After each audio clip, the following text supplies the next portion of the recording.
if you're smug about this, and this is coming from somebody who's been predominantly digital. All right.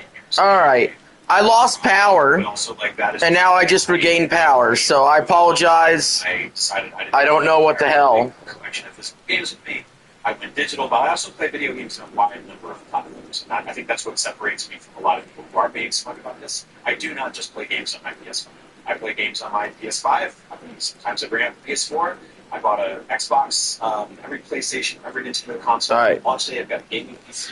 I'm currently playing. I spent 6 hours in the flight playing games on my AY and Thor. Like, I've learned how to basically embrace the Android ecosystem. I think that flexibility is like something that's really helpful for people these days because you can save a lot of money. Dude, are we back? And ultimately funneling people into one specific storefront on a locked ecosystem, a closed garden, that you can only access by buying a $800 console is a net negative for PlayStation fans. And I've seen people post pictures of entire gaming rooms, of physical collections, people who have been with PlayStation forever. And I feel for you all, man. Like, it sucks. It sucks. It sucks that you don't have that option. And there's a million different factors why, and I get it. Like, you know, you can be pro this or anti this, but I think ultimately, like, having fewer choices as a consumer, especially on the heels of Sony announcing that they were removing 500 plus digital movie purchases from consumers who had already purchased those things off of their own storefront, was them setting up the table to be like, we can do this to you too. We can do this to gamers, we can do this to DLC, we can do it to anything we want. So it's not just things like PT disappearing forever. I do believe that with the rising costs of licenses and stuff like that, licensed games, licensed music in our games in the cloud, these things are going to disappear from digital storefronts, and without any real means to access them any other way legally through a PlayStation, consumers will be shit out of luck. There's so many games, and nail on the head, Brian. Like, just took everything that I wanted to say about this situation. Hey man, I don't know what happened. I lost power, so I just deleted the other stream and restarted this one since I didn't do anything really. Today, pick up your very first video game console. Like, hey, I lost heard power. Spec Ops: The Line is a fantastic game that I should play. Good luck. Like, that is basically impossible to play. Same goes for I finally got a PS5 today. Yes, we can talk about that again. Yeah. Because Games both get the war. There's a new last running that's coming. You want to go back and play that one today? PS5, dude, you got what game do you get with it? You get a game? To just the ecosystem. Is that Solid Snake up there? This on even just one platform, which is what we're currently seeing. We've seen this transition I got 6 games. to other games. Dang, dude, rolling in that money. Digital downloads on files and now it's streaming. Their music is essentially all digital minus. I'm still a very avid vinyl collector. I love collecting vinyls because I love having physical media there. What are some of the games? Video games anymore, like Brian said, because I use a lot and I play way more games than was music, and it would take up my whole office. For all those figurines, that would just be games, and I have no room for anything else. You can't download an action.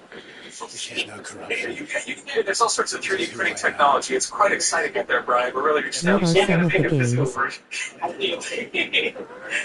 Download digital video games. At least tell me your favorite you got. I want to back up for a second. There's the official statement from Sony. I feel like we should just get that out there so it's not just sort of paraphrasing. But there's a post on the blog that said, in response to shifting trends in consumer preference, new games will be released on PlayStation Store and at retailers in digital formats only. As consumer preferences and the broader entertainment industry continue to shift away from physical discs to digital physical game disc production, for all the games released on PlayStation console will be discontinued starting January 2028. Following this date, new games will be available on PlayStation Store and at retailers in digital formats only. This transition has no impact on games that have already released or will be releasing prior to January 2028 in disc format. Yeah, so that's that. That's out there. The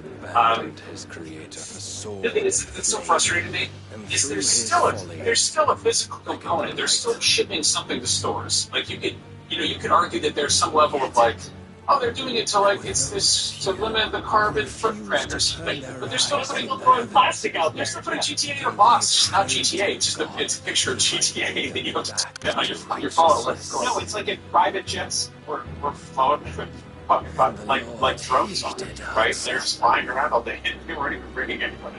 Like you're doing nothing. Yeah. So the other sort of long-tail effects of this, and I think it's very easy to look at this from the video game enjoyer's standpoint. But there was a soundbite from Jane Pierce from PNP Games, which is a Winnipeg game retailer, a brick-and-mortar store that sells video games. And she noted that physical games support an entire industry that an all-digital future quietly erases retailers, distributors, manufacturers, warehousing, and logistics, pre-owned and traded market, and the collector and preservation community. And these thousands of jobs, countless small businesses, any physical media removes consumer choice, weakens local economies, and hands platform holders total control over how and whether you can access the games you buy. We are not against digital. We are against digital being the only option. Yes, that's exactly it. It's like we want to have, like, I don't know, like, okay, so I want to talk real quick about, like, and we've all been there, right? Like, my personal upbringing through video games was through the NES era, the transition to the Super NES, the Genesis, Game Boy Advance. So much of that hinged on trading games with friends, borrowing games. Yeah. Trading a game in, getting another game, having some sort of ability to resell your games if you want to, but also just handing them to a friend. Like, I played so many games back in the day because I would lend a friend a video game. He would write his name on it like an asshole. I'm yours, Jake. And how is that? Eventually get it back months later. Or you would see it in a game store and you'd be like, why'd you write your name on this, asshole? No, so much of that was switching. And another thing I've noticed recently, my library has Switch 2 games. Like, I take my kids on the library all the time. It's one of my favorite places in the world. I think it's like, we might as well be dead. It's one of the few third spaces we have left. It's one of the few spaces where you can go and access media without spending a subscription service. It's free here in America. Like, it's one of the few things that doesn't cost a ton of money and is consistently getting better rather than worse. They have Switch 2 games there. And so it's like if you have a Switch or you have a Switch 2, they have PS5, PS4 games there. This is something that is subsidized by our taxes and allows players to access games they wouldn't have access to otherwise. That plants seeds in a person or a child to make them a fan of this medium or life. And this is yet another obstacle that Girls, doodles. this cherished hobby we all love so deeply here so much. And the more and more of us are locked out of that for various reasons, mostly pricing. The fewer there are going to be down the line, and the less games will be made, the less will the industry get. I'm not trying to be like a doomsayer or negative about all this, but like this, I've been talking about this for years. Like, all of the pricing and the barriers to entry that are keeping people from becoming gamers are making it so that this awesome hobby that we all love is only being enjoyed. Yeah, I did that. I let myself die so I could get full potion and health back. Once you see developers, publishers, why get our games developers? Why are more people playing our games? It's because it's really tough for the get in and play more if they want to play. Maybe this is if you put into it, you want to make it worse. Yeah, and Jada, you and I were just we gave Sony a lot of shit for some of them. During the game, they don't miss it. About $990 for a place what was it? We charged $100 a business to buy it. There were some quotes back in or like one harder, you do a second job, all this stuff is just like people really want to play this little kind of thing. That kind of same kind of knowledge. It's just that coming off your PS2, which is, one of the best things ever. All-time hearing plus anything to the technical, right? That exact same DVD player that enforced itself in being one of the greatest video game consoles of all time, one of the most incredible libraries of all time, did the unthinkable of coming in and taking the market leader knocking them on their making them reconsider their entire strategy after failed, collaboration. And you could say that maybe in the moment it would never, but now it's like PlayStation, really? Like, let's do the math. Jay, we were just talking about this. There have been what seven PlayStation 5 exclusively released this generation. They're not developed by Sony. Developed by Sony or Sony first party. Or a studio that they own that you can't play on PC or any other platform. Astro's Playroom, which was it was installed on your PC. You may not think that you own that game. Destruction All Stars, which I don't even know if you can play anymore.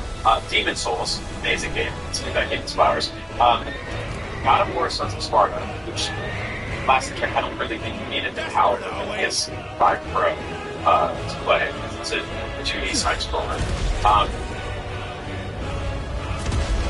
Saros, okay, I came and went, great game, but I didn't went. Silent Hill: Short Message. And is that it? That was a short message, right? Did I do what? Did you say Go See Your Thing? Oh, Go See Your Thing, which I love. Yeah, probably my favorite game on this entire list. And then you've got a couple like Wolverine, and which kind of has a release date. God of War Trilogy Renegade, God of War Valkyrie, which you don't have release dates. Layer Galactic, no release date. Until Dawn 2, 2027. There's a couple, right? There's some stuff to look forward to, folks. More games you can look forward to. Which, comparatively, look at the PS4, PS3, and PS2 generations 6, 7 years in. They have not afforded this level of cockiness. The amount of price increases on hardware, studio closures, closing down the PS3 and Vita storefronts forever due to 5+ new purchases, like canceling games, that layoffs, you're not really on. You haven't really earned it right now. There were two franchises. You can take two of Sony's more popular franchises during the PS2 era, and that includes set of versions exclusive. You count all of the Ratchet & Clank and all of the Sly Cooper games across the PlayStation 2's lifespan. Granted, these games, because they all came out within 6 years, it was Sly Cooper within 3 years. And probably close. So, I mean, you get 2 Uncharted, isn't it, right? Yeah, let's get 3 now. Yeah, no, the 4 Ratchet & Clank games and the 3 Sly Cooper games all come from 2005. Okay, so there is one aspect here that we're talking about is that there's been this more of escalation with video games where they just keep getting more big, pretty.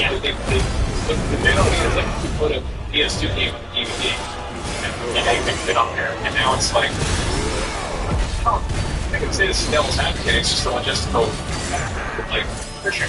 Finding physical media that can store an entire AAA video game are not easy to have. I think you need a lot of multiple layer Blu-rays or something, or you just or you sell an SSD or a chip of some sort, which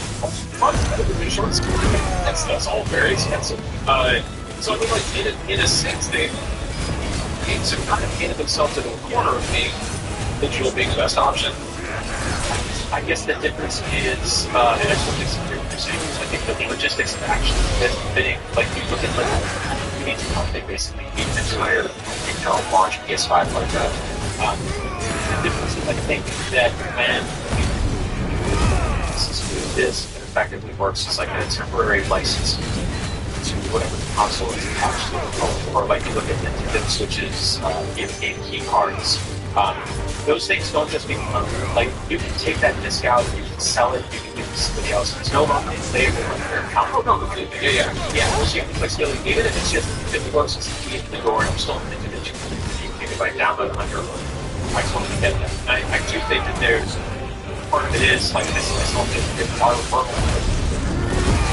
Yeah, how that that's a factor there too. Some thing that's on the disc is some of the JPEGs, the sound effects or whatever they put them on. Now it's just some kind of thing that is the notch of it just like a code in a box and once you use it, it's gone. That becomes like a lot of scratcher. Like it's a single piece of everything, and it's like, oh, you don't like it, it's what is it? Oh, it's in your hard drive or it's associated with your. It's that, man.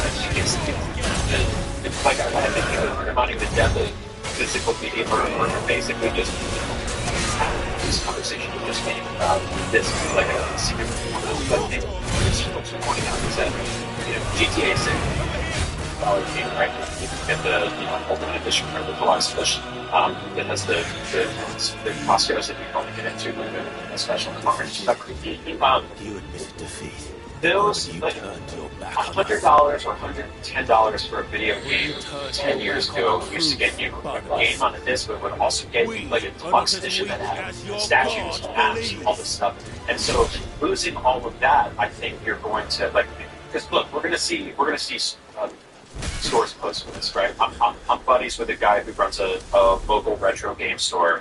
And they posted a really funny thing. They had their walls of video games, and they posted up the shelf where it has PS6 games. It's just empty, and it feels like a small tool to something that hasn't happened yet. And so I think that like not only do you have that like Super's not getting those games, but I think you're going to see the death of the sort of big collector's edition that has all the bells and whistles, all the other stuff that they used to do to offset the cost, like. You used to get like a Pit Boy or like the world's worst duffel bag. So many of my like collectibles behind me came out of collector's games. There's so much of my collection came from that because I love that franchise. I was like, yes, I will spend an extra $100 on top of the $60 to $70 game because I want this stupid little statue of this character, or I want this Link's Awakening box that came with a bunch of little things in it. I'm totally not playing the right thing. I'm getting straight to ready for this fire. I just have audio with there. It's like, I'm right. I thought you had it in front of you when you were looking at it closely. No. I was pointing it right there. We go. That's a little bit closer. There we go. Sorry, guys. It's another second. You know what? We're throwing it here. Show us right there. It's right back there. Right back there. Like, wait, I don't even. For those of you listening at home, Jade is pointing at something that I can't even see because I need to be on the screen. But there's also a glare, like, from my light, and you can see that it says Zelda. You just have to know that it says Zelda. And it's already Mr. 122. We're on 122 now in comments. So, if you can't see it, just imagine how that's how every box is going to look. Basically, it's so wild. And yes, Max, to your point, I wish I could pay for live TV by the day or weekend. It's not 100% fair for me to compare us getting 7 Ratchet & Clank fans like Uber Games to not only having 7 games exclusive on the PS5. Obviously, we know nowadays games take 6 to 7 years to make at this point because they keep trying to make them bigger and make the puddles more reflective and the windows shinier and the wrinkles on people's skin wrinklier. Like, nobody cares about that stuff. Yeah. That is the least important part. I feel like we kind of reached a point with game design where it's like that Simpsons where they let Homer design the car. And it's these ludicrous wheels and whistles that you don't need, and it winds up being like prohibitively expensive. And it's like that. Yeah, it's cool. And anyway, no, okay. I don't know. The fact that video games have kind of eaten themselves where it's like, oh, this game has to sell 5 billion copies to break even. That's like, maybe, and I mean, movies are doing the same thing as well. And I don't know, there's a kind of similar thing happening in both spaces where you've got massive success in like small budget movies that the back burdens obsession. And then meanwhile, there's the Mecha Chameleon. There's like little weird Steam games that blow the hell up, and they're not big budget things. They're just things that they mix together. Yeah, and it is kind of fudging the numbers to be like, they sold 19 bajillion copies. When it's a $2 game, but maybe there's something to that. Maybe when something you know, if there's some appeal to something, maybe the price of admission is lower, maybe more people are going to want to be admitted to it. But at the same time, maybe if it didn't cost $1 bajillion to make the thing, I mean, you know, it's quite $1 zillion.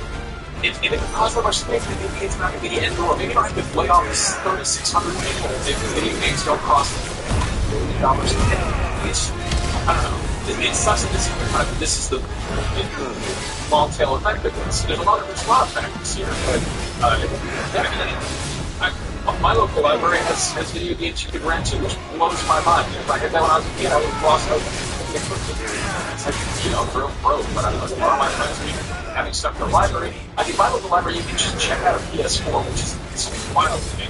But like that's such a great feature, and it really is, you know, it's lowering this barrier to entry. And I guess I hate them. Games are they're just games that are just gone. There's things that are, and, you know, we talk a lot about like, in 9 million years from now when the aliens show up and there's nothing left of humanity, there's just like a bunch of old books, and then it's like Dark Ages, where everything is digital, all that stuff gets fried, like there's no way to access it. And so we've got a very long feature about like the history of Spider-Man. And I think up through the PS1 era, it's fairly easy to track down info about that, like Spice, whatever. You can just access those games, whether you're doing it like legally or just emulating it, what have you. But the second you get to the 360 PS3 era, it gets messy because these games are, you know, harder to emulate, they're harder to download, whatever. But they don't exist on any digital storefronts. Like if you want to play basically a Enoch Spider-Man game, you're going to visit. And oh by the way, I don't think any of those are backwards compatible with Xbox One. Of course, if they were on PS3, that's not an issue as well. So you can either track down a PS3 or a 360 and get good copies of this game. But why do I have this here? I don't even know why I have this here. I have the Xbox 360 copy. And I held on to it and bring that game. I was actually going to bring that game up. That one's it was fun as hell. It's so stupid, but it's a good time. And it's like, I don't know. Like the box quotes. This is what awesome looks like. Me, it's just difficult. So it's such a good. Anyway. I finally got a PS5 today. Let's go. An Xbox Series X play, but I can't, and I can't just download it on Steam, and I don't even know how I pirate it. It's just everything is Xbox announced the thing right around this because of all like when this happened. And again, I don't really care about whatever console corporation. I own a Series X and a Series X. I think it's ludicrous that those things both got it. Nothing price that we wonder what.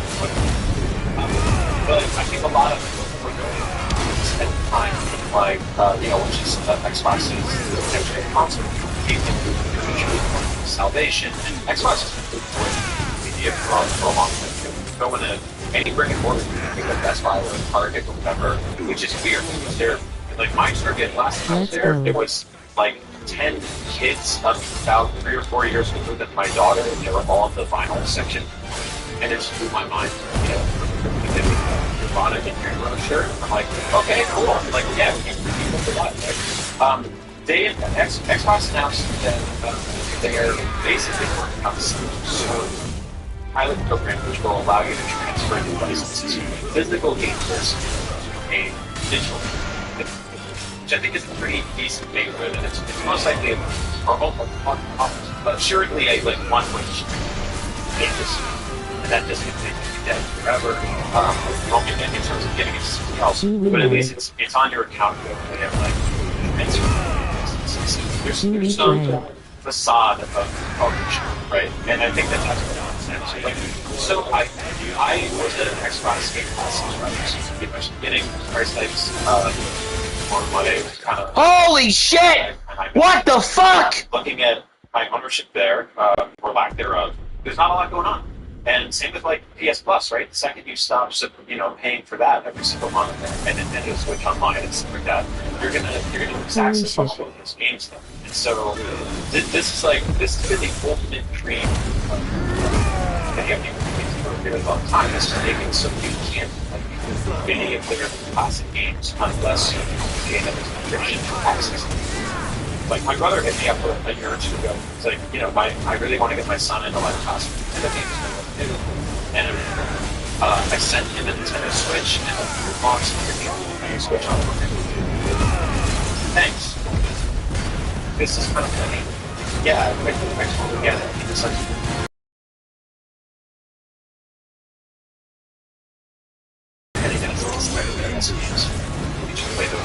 after that, Super Nintendo.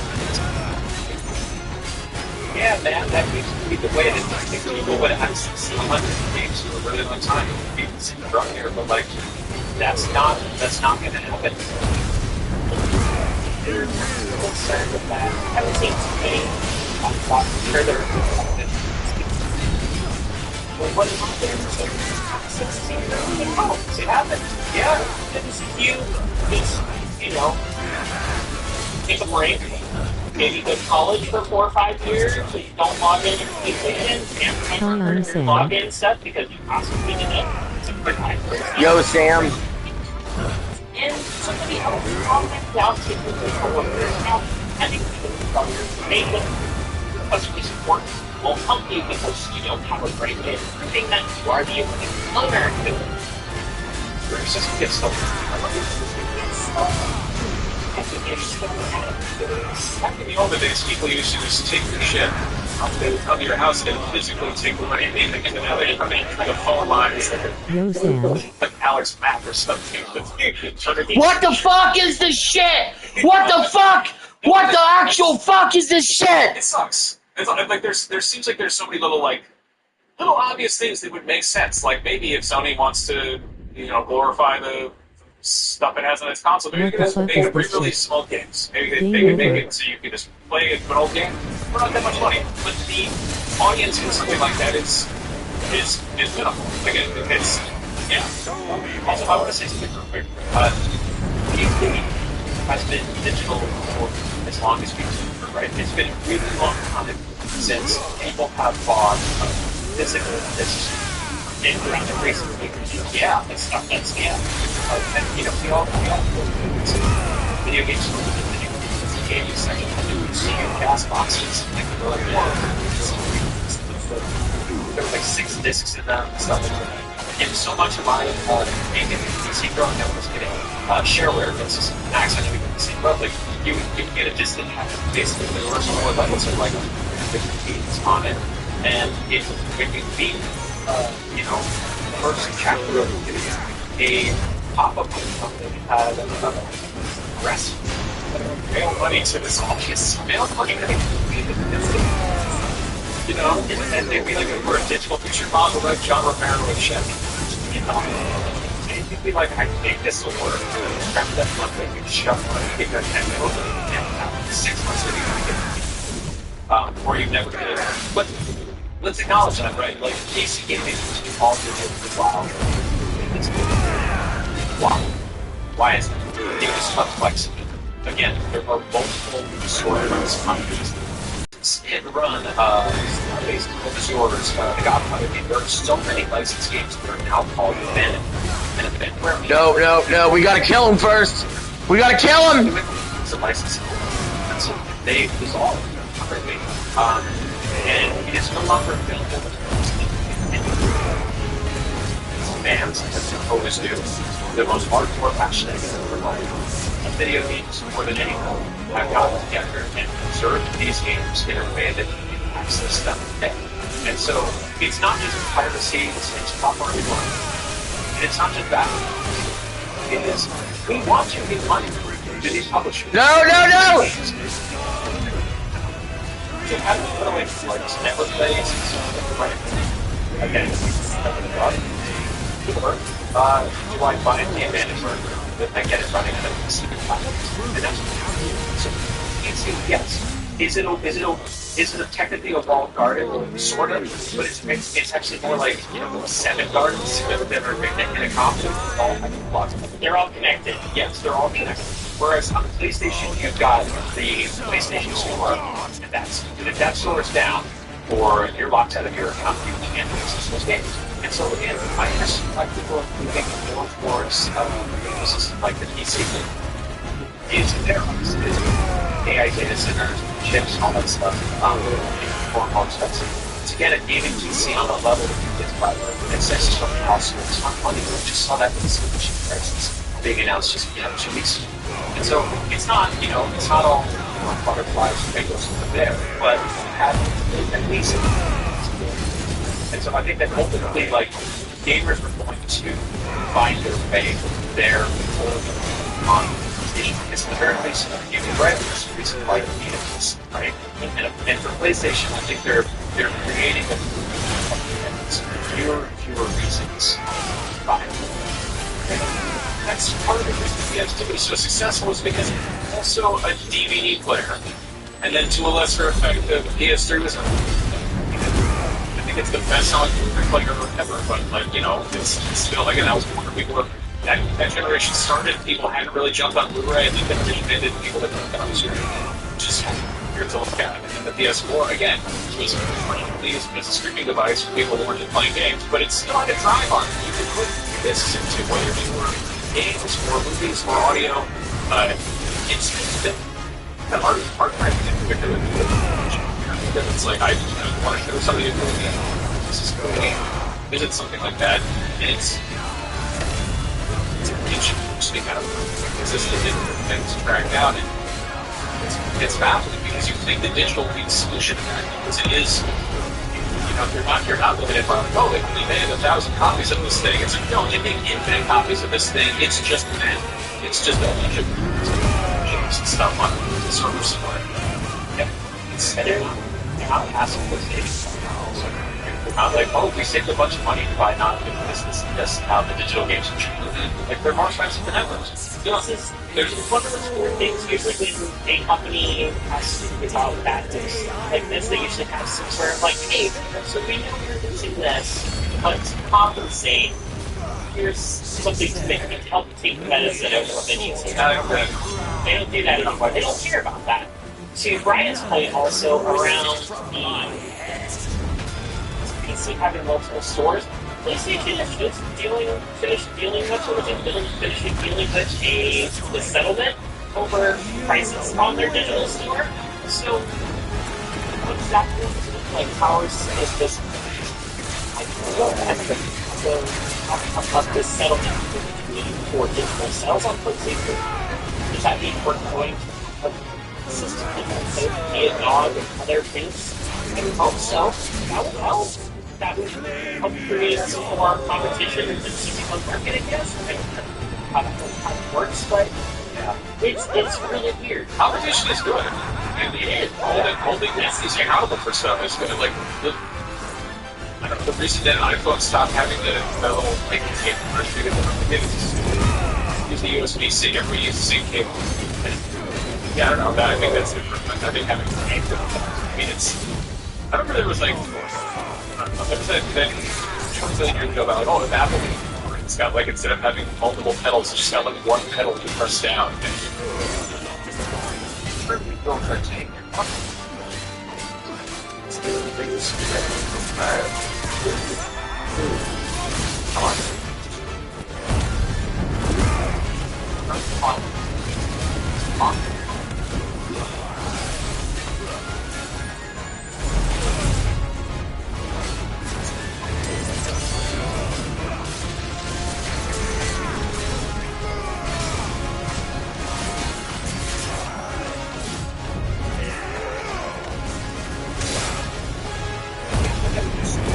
Fuck! Yes, you can't use it the same time. Sorry, there's stuff like that everywhere.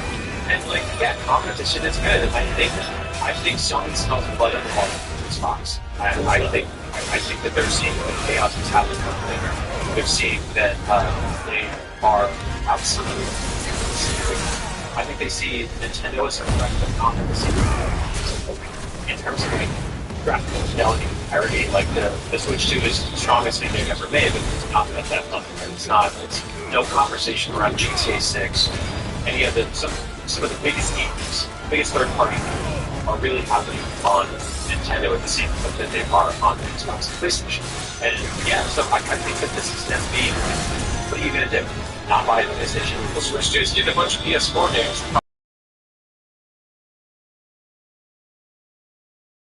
I have so many games, physical still, to this day, and digital. How many games probably last for the rest of my life? I definitely seen a digital video game. Fuck, let's go! I'm playing the game for my life, like uninterrupted, or I would die if I left them in. The things to do that to last me good 40 minutes. Yeah, what's the game? Shit! That Twilight episode where it's literally just this. It's the biggest scene ever. So yeah.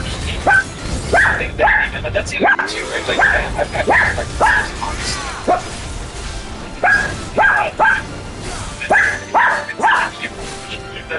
that actually it's a little, make them just help with I've got more, I've got into that actually just the idea of like doing a little bit of tinkering on PC and playing these harass. I got the like net ball effect running on my A-Lion and it just gets like 2 minutes, right? And I get the damage. And so I think that there's that fun element to it that I'm like, yeah, I just worried that like the PS6 is going to be $1,000 to buy this game across 7 years. Each going to be $90 digital. And yeah, just this is not what I want to see from this is like really What? hardware and software for most of my things. It really sucks. It's like I think this is first of all, this console generation has been a bad one. I think Brian said it in a text about it's like it launched on the cursed ground of COVID, so it's gonna be on the wrong foot there. That's a great barrier to entry there. And then it's like, oh, and by the way, you can't actually buy the games anymore, so there's a ton there. And then you've got Sony barely found a dozen games over the course of 5 years because they leaned so hard in one service. And you've got Xbox, cutting an entire cruise liners, staff with employees, just sending them out to sea, like, and because they were like, make whatever games you want, it's gonna be fine. People are gonna subscribe to Game Pass. But actually, it turns out the game where the boss fight was quite cutting it. Everybody's got to make bigger Call of Duty and that stuff, and it's just, I don't know. It gave a difference in the like, hey, this is what you guys are. Like the 3 franchises that like they did play off. It's you reach a point where you're literally just making the same thing. And I think it's kind of base of like the game you mentioned earlier, which is made by 2 people.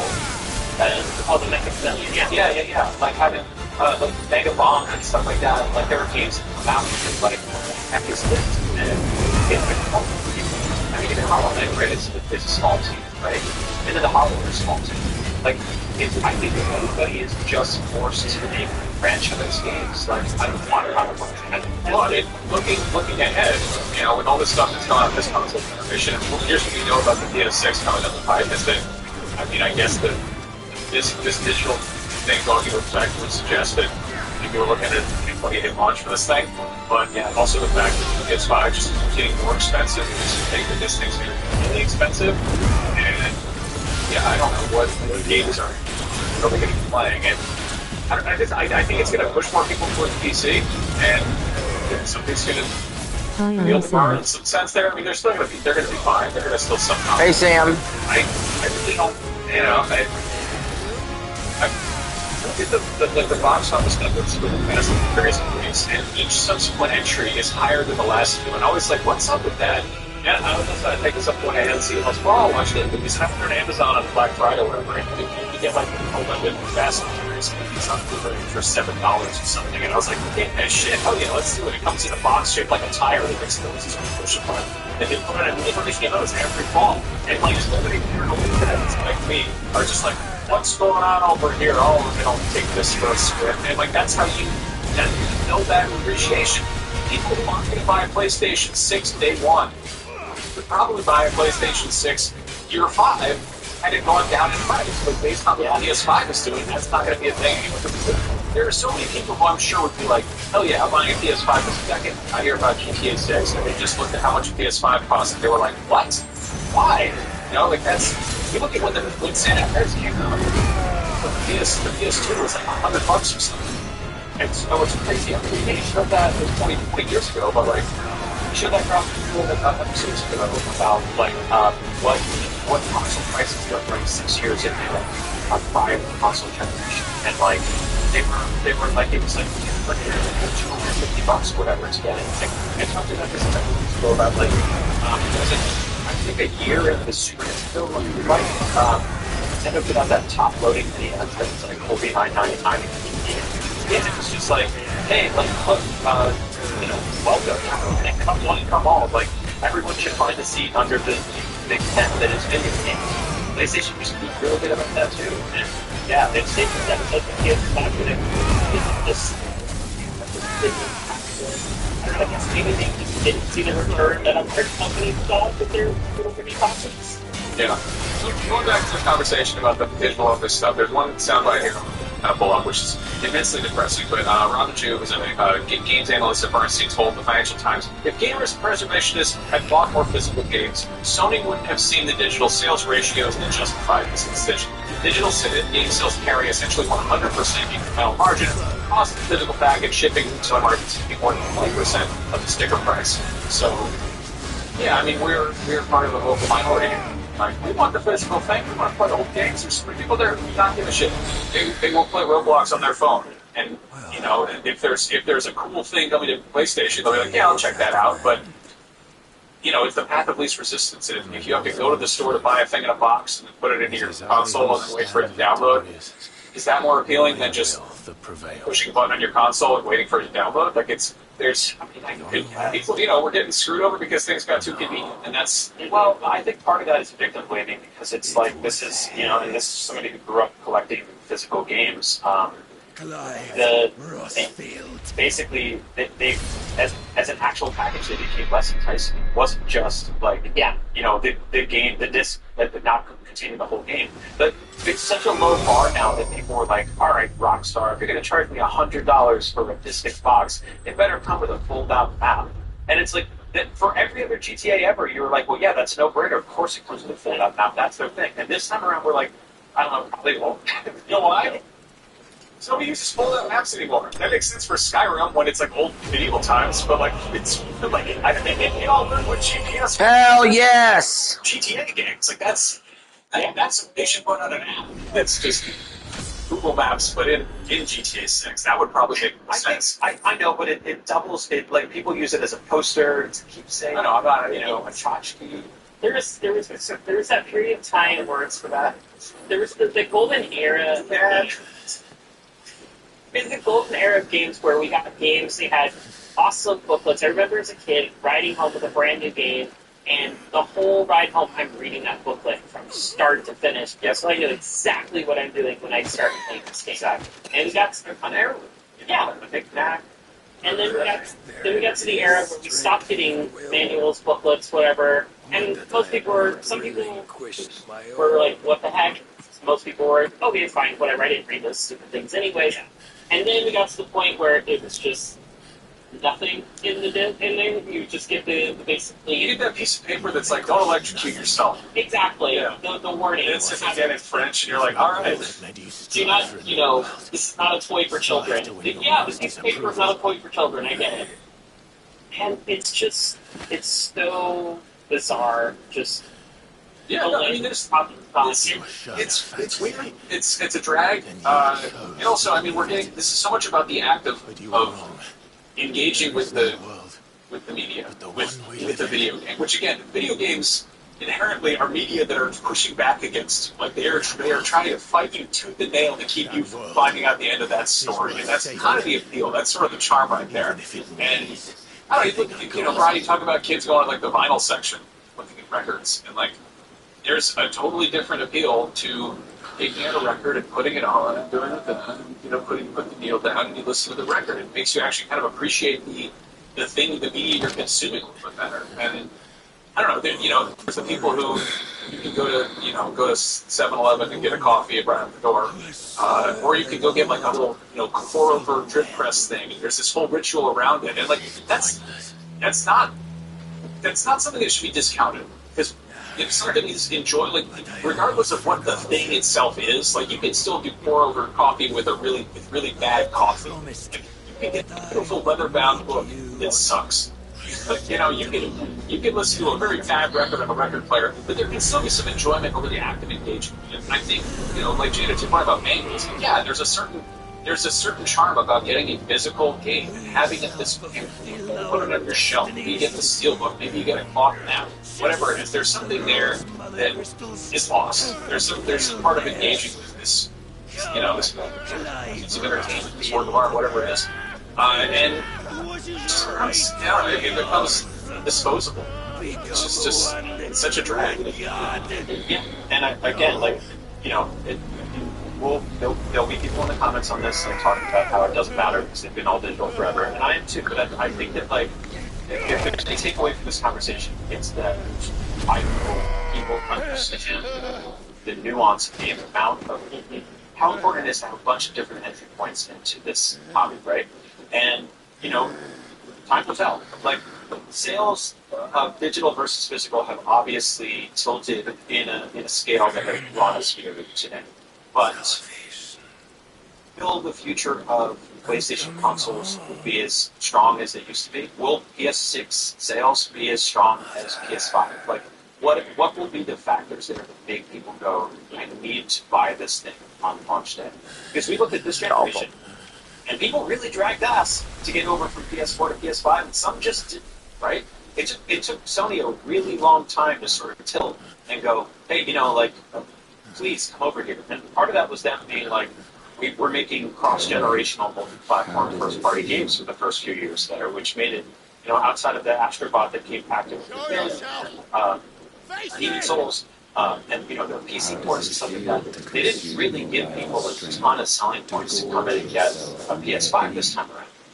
And even less so for the PS5 Pro. And so, yeah, time will tell. Like we'll see what these numbers start looking like in a couple of years. I think you'll get the whales like all of us, hem and haw and then be there launch day for PS6 because we like an exciting thing, right? It's gonna be honest. I thought. Do we play? You guys. Do we play? You just not see this awesome boss fight I was in? You can't do that on We Play. And I think my top was like 2/3 of the year every waking hour was spent playing PlayStation. I don't know if that's I'm getting older, so like maybe that's also going to factor into some of the things in that element of it. But you can't do it on WeFlag. I don't see WePlay, necessity. This is the first time in my life where I've never been, and I said it last week on the show. I'm not excited for the next generation of consoles. I don't care. There is nothing that they could say right now about the PS6 that would fulfill my wildest dreams about games that I'd be like, yes, I need to be there day one. And it's sad, it's disheartening, and it's going to be more exclusive for people with higher incomes to be able to afford to get in the front door to enjoy that, which means I don't have an element of confidence, which is playing with my friends and family members. It's going to be harder for them to get in the door and be able to do that. It's so hard. It's hard to coordinate time with your friends to play games together. Now you have to also worry about everybody being on the same console and having the money to buy these consoles. It's just, I don't know. I would try on this podcast to be the voice of unparalleled positivity. And even I am at a lack of words for this. There's none of this, oh my goodness, Jada said it's fine, it's the worst thing she's ever said about a game. I cannot say anything that's even remotely close to that for this depth of physical media and just the direction that this console generation has been going. It is just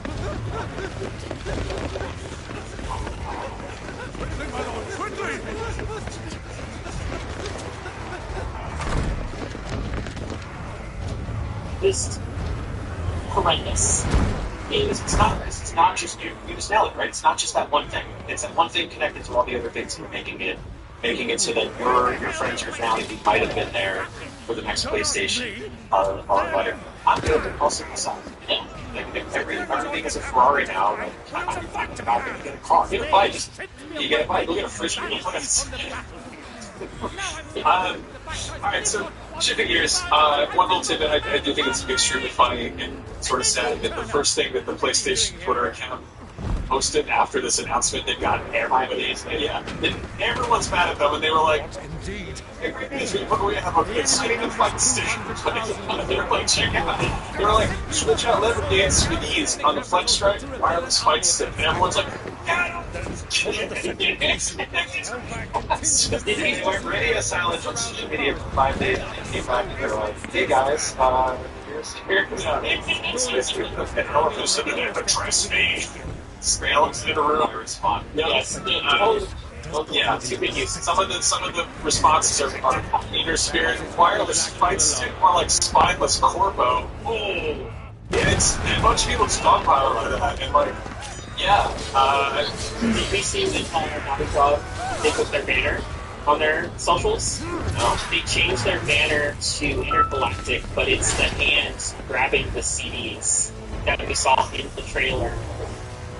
Ooh, I don't want to get us talking to about that, but I like it. Yes. Will that be the last? The last disc? The last disc. We for real? It's the last Guardian. It's the last disc. It's the last of us. I wonder if that's for real. I wonder if that's going to be it. Like if that'll be the last, like first-party PlayStation game that actually gets contests. I mean, right?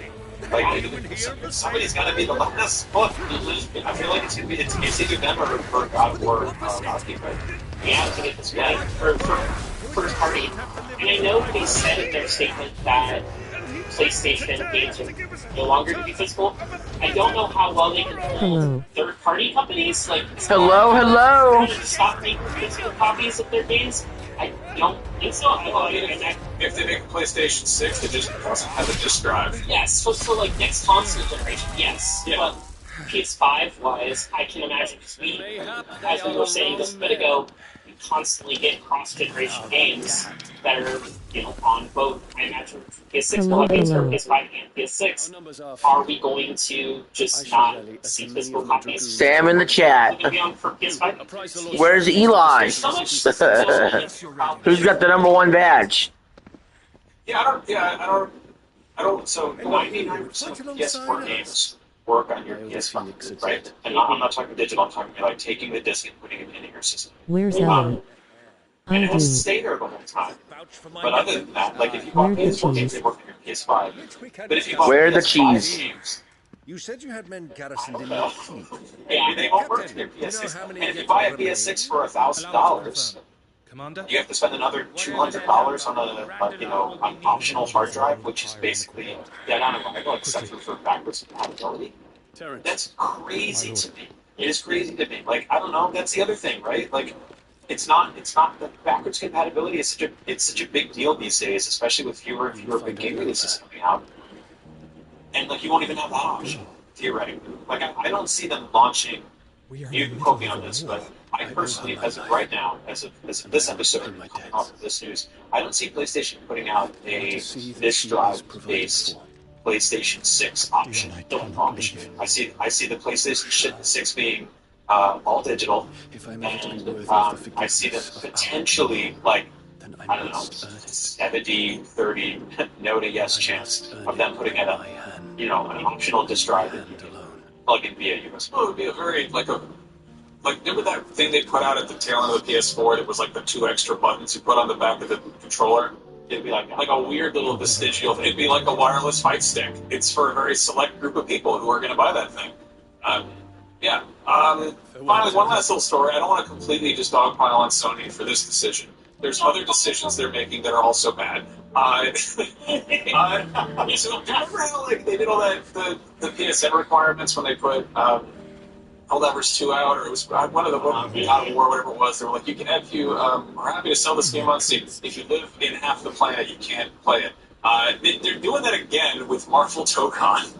where apparently there's 132 countries where it is blocked because of ESN requirements, local regulation, and all that. So This feeds right into the non-physical.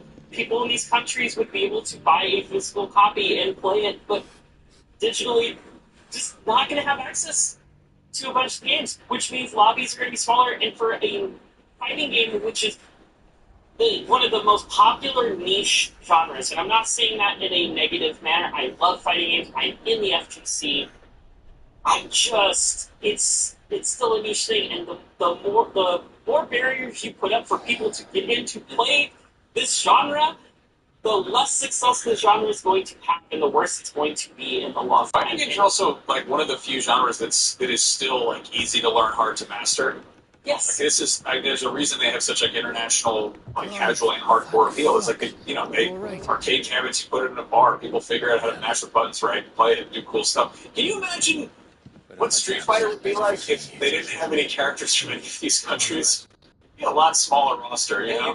You can fall fight a lot of these. Yeah, you can't buy Street Fighter. Yeah. I don't like it. I'm down. Oh, this is so stupid. Everything is awful. Awful. All right, like for real, like you guys are right. It's really hard. I want to get back to the part on the show where we get to just be like, I'm playing this game. It's awesome. I'm so excited. We will get there. We will get there. Maybe. Yeah, this sucks. I was so excited at the end of our episode last week because I got to talk about a business, and Brian was talking about, I forget what game we were playing, and we were just all, and Nick was playing Densha Attack and other things, and we were just talking about stuff we love and enjoy. And man, I would love for our show to just be that, but when the head of the topic of our show is just like, no. And that's it. Yeah.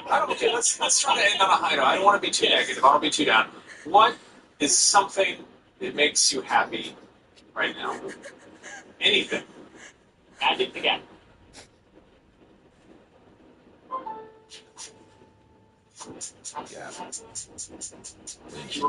Roll up. Roll out. Roll up. Roll out. Let's put the title on CM Punk in Chicago and let's get the pop. Russo'sBrand.com, where the pros are the pros. I am always looking to protect everybody. Okay, like we got a big match coming up soon, and like I want to get Wrestler A over Wrestler B, and I'm already starting to think, how do I protect Wrestler B? You know, because you want to achieve two things. You know, you want to get your guy over, but you also where the pros are the pros. That's why I bring this up. This promo Sami Zayn cut on SmackDown. I could have came out here and told you didn't believe in me, and I could have came out here and told you this, and I could have came out here and told you this, but I'm not going to do that.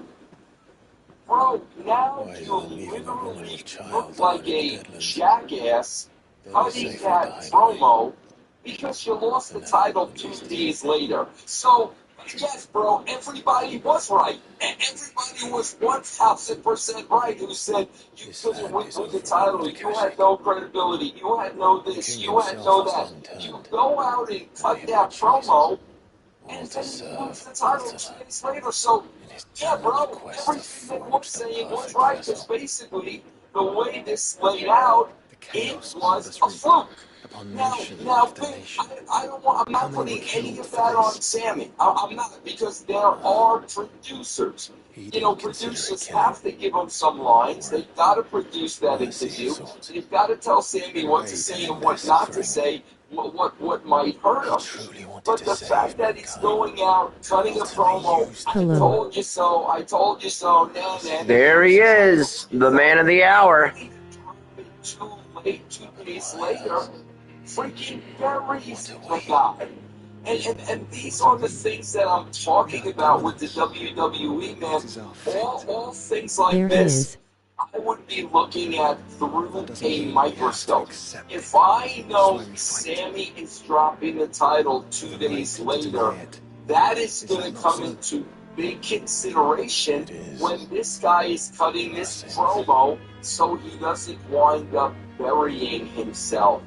And I swear to God, bro, we just did the thing. Jey Uso beat Javon Evans to qualify to go forward in the King of the Ring.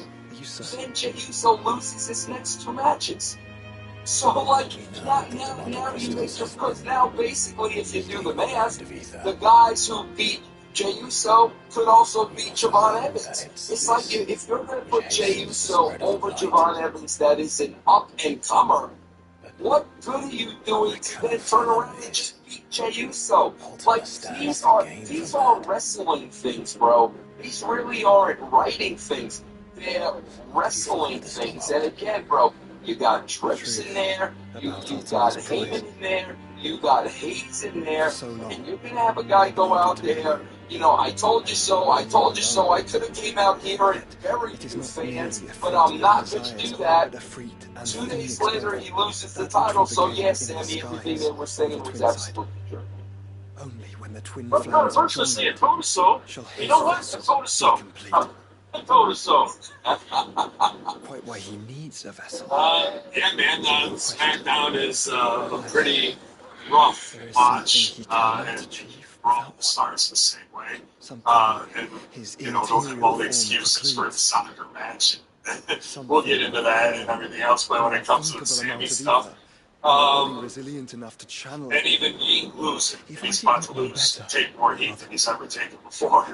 Unfortunately, it's now public, soon to be divorced or what have you. It just works in the Michael Hayes kind of way. This guy was here with the bloodline, puts it over and still with us. No, without the mother He's been here for so long, let's make them, and it doesn't matter because the title's up front. And he can say date off his childhood dream, which Seth is now going to do with the opening promo, blah, blah.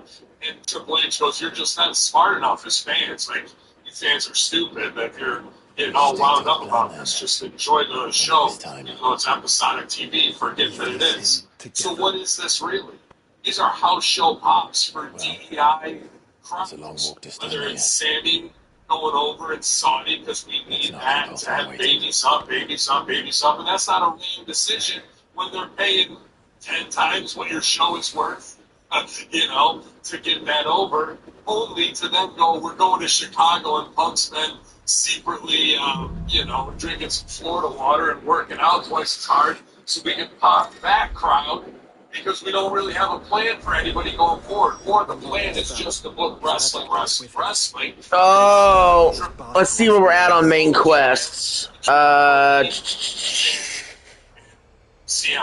see, we're getting close. See it really playing out to at this point, because what business let's see. Bringing Punk back cold to Brotherhood is the next quest. There's no business. We're still I think that's quest 65, but let me double check. Refresh the board. We just did that 9 days ago. 68, 67, 60. Yeah, this is quest 65 out of 68. And so this whole SmackDown thing is filler, where we get to do some funny little Instagram pushing up belt on the swing set, and then he comes driving in like an asshole, like.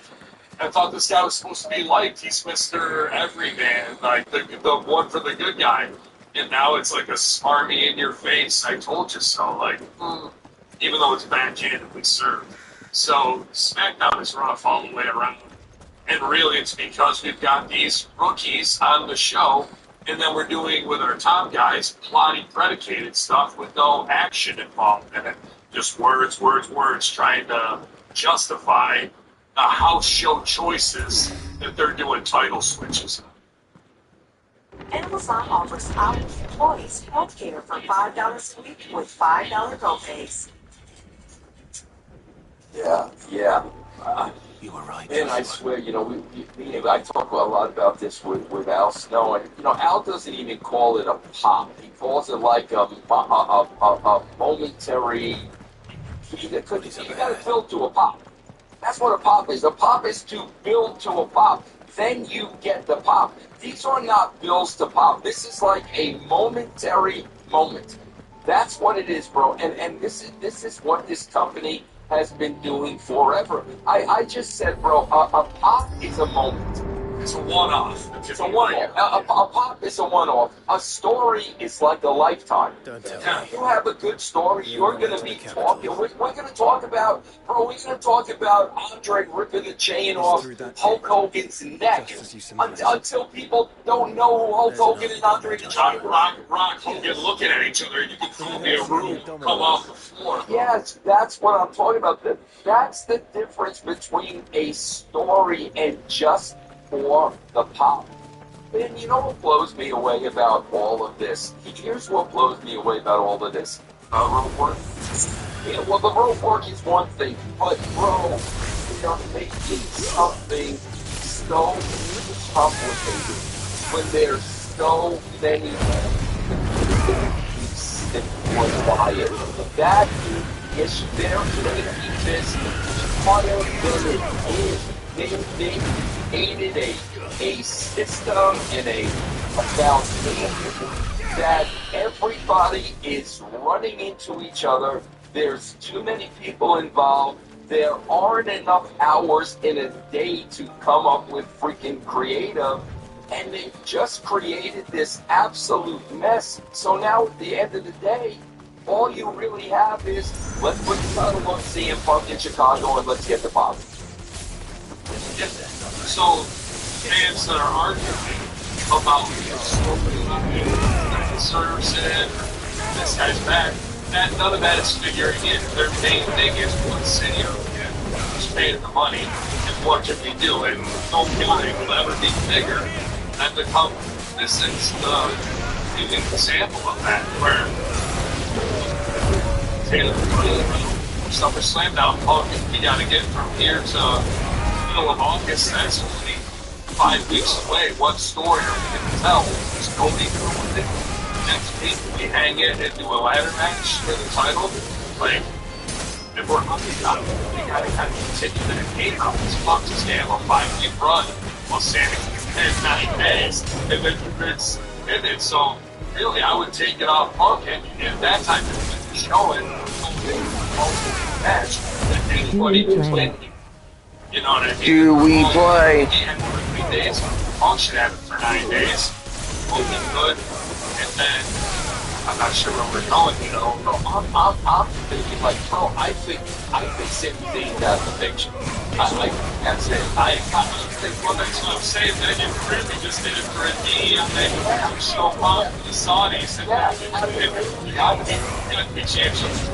Yeah, no, absolutely. Yeah, we reward one of the guys. You know, we accomplished what we wanted to accomplish. You really, well, you don't think it's so 9 days now. It's like the Jinder Mahal party, right? Yeah. But I think he's out of the picture. I think that's it. I think that was his moment of glory. I don't think he's going to be involved in the title picture anymore. Everybody's arguing about no money on the team. You're looking at the margin. You're looking at what's the pop in Chicago versus U.S. soccer. And it's not a wrong decision. When Americans get their ass kicked and they're taking most of your show, that people switch over and they want a feel-good pop moment of the hometown guy in Chicago come back, win the title on the road. Like, that's not a bad business decision to kick around. Like, it's the entertainment. But is that a better decision than you did on the same It's like, where's the justice to fairness because he's being fair, man, you know what I mean? But then here's the realistic question. Turning over to that. If you're a CM Punk fan and they're in Chicago, you've already watched that. So you tell me, if you turn off the game and go over and watch They were stunned when they were starting. I mean, in Chicago, you know Punk is showing up. If you're a Punk fan, you're going to be watching that show regardless of what time. Yeah, absolutely.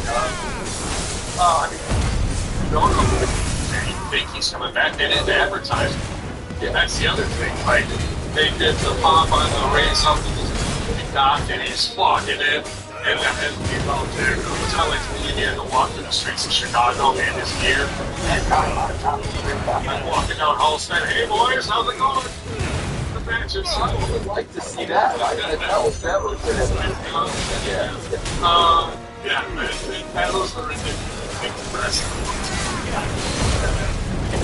We're gonna go. This looks like free comic book day at Chicago Comics down there with these two guys beating each other. We're looking for like real heroes of who it is. So these soccer fans are kind of these dudes' niche audience, I guess. But yeah, that is the only thing that I can see business-wise, taking all the IWC modern commentary when I think they know this guy deserves it. It's House Show Bob, House shot the title.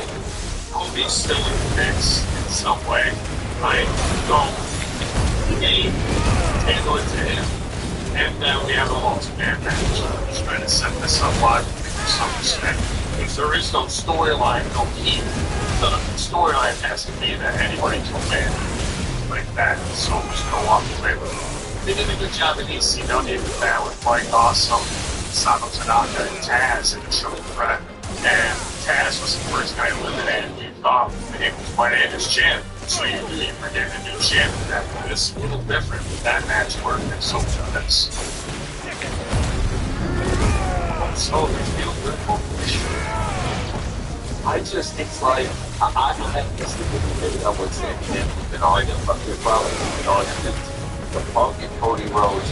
And again, I'm just going to ask anybody out there, if it wasn't for the Sony pop, if it wasn't for that, then what was the point?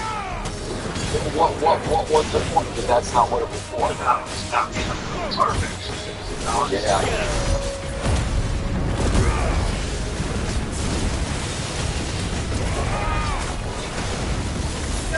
Covered about so many people is getting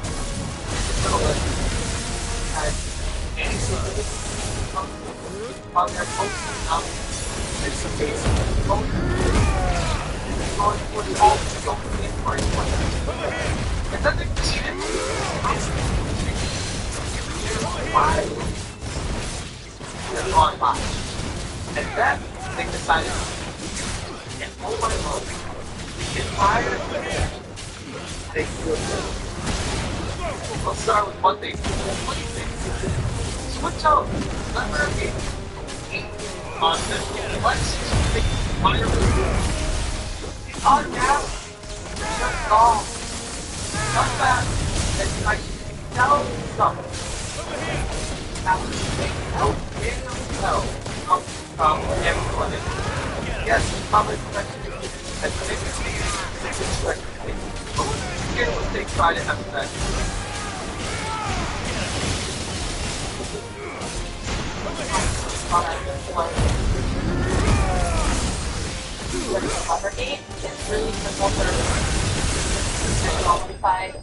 Pause. Anyways, I said, ain't no way it's what you post right now. Come on, Sony. Yes, I got to have a rush hour.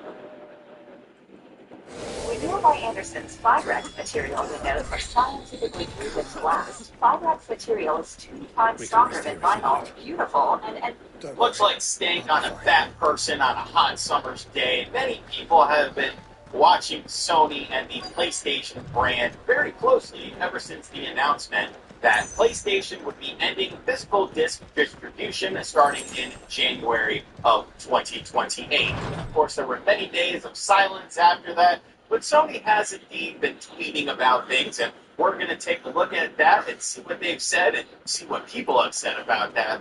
But the situation is actually taking a much more interesting turn, something that I don't think many people expected to happen. If Sony was truly backing their idea of ending physical games, you would think that shareholders, especially those that work with Sony, especially those that have high up positions at PlayStation, would want to hold on to their shares because they're going to skyrocket. We think the shareholders happy. And there's been an initial boost in Sony stock, but there's something else going on behind the scenes that is now fully coming to light. And boy, oh boy. Hold on, I gotta give little man his medicine. More bizarre as we go along. So let's take a look at what PlayStation's been saying on Twitter. Let's take a look at who is selling their stock and how much stock they are selling when it comes to PlayStation. Because it's people at Sony and it's large amounts. And it's definitely setting off red flags for a lot of people who are now starting to wake up to this whole PlayStation situation and what the end result might be. First time on the channel, hit that subscribe button, pal. I'm on PlayStation's ass, and I will continue to be on their ass until we get some answers. So, let's take a look over at social media and see how things are going. Of course, yesterday we talked about what PlayStation had tweeted about the stick, and you can stick your finger in it or something. The PlayStation Plus monthly games for July are available today. You can get Modern Warfare 3 or The King 2 and Crosscode. Okay. Now, as you can see here, people are already community noting them. This tweet did get almost 5 million views. Maybe we can get 5 million views on this video. I mean, we're not, but it would be cool if it happened. But basically saying that the license is for you, it's not sold, it means that you don't have ownership, it's just a license. And of course, there are lots of people in the comments that are talking about this, you know, just how bizarre the whole situation is, and really the radio silence from them as a company when it comes to addressing any concerns, addressing any people. And I guess it's just, you know, go about business as usual, hope for the best. Now they're talking about games like The Blood of Dawnwalker. They talk about Mortal Shell. Mortal Shell just went up an hour ago. Oh, man. As you can see, this ratio is it's not great. So, you know, people are just, poor Coos. Poor Coos. Feel bad for the Mortal Shell devs. And that's something that a lot of people aren't, like, taking into account. PlayStation sharing these games. PlayStation sharing this fight stick. You're painting targets on people's backs who have nothing to do with your decisions.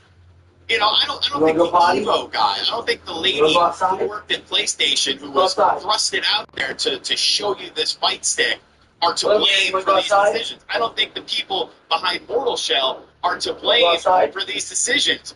But people are going to get angry because that's what you're promoting, that's what you're talking about. You're not giving people any sort of answers when it comes to anything like this. So social media has been an absolute shit show for PlayStation. But it's going to continue that way.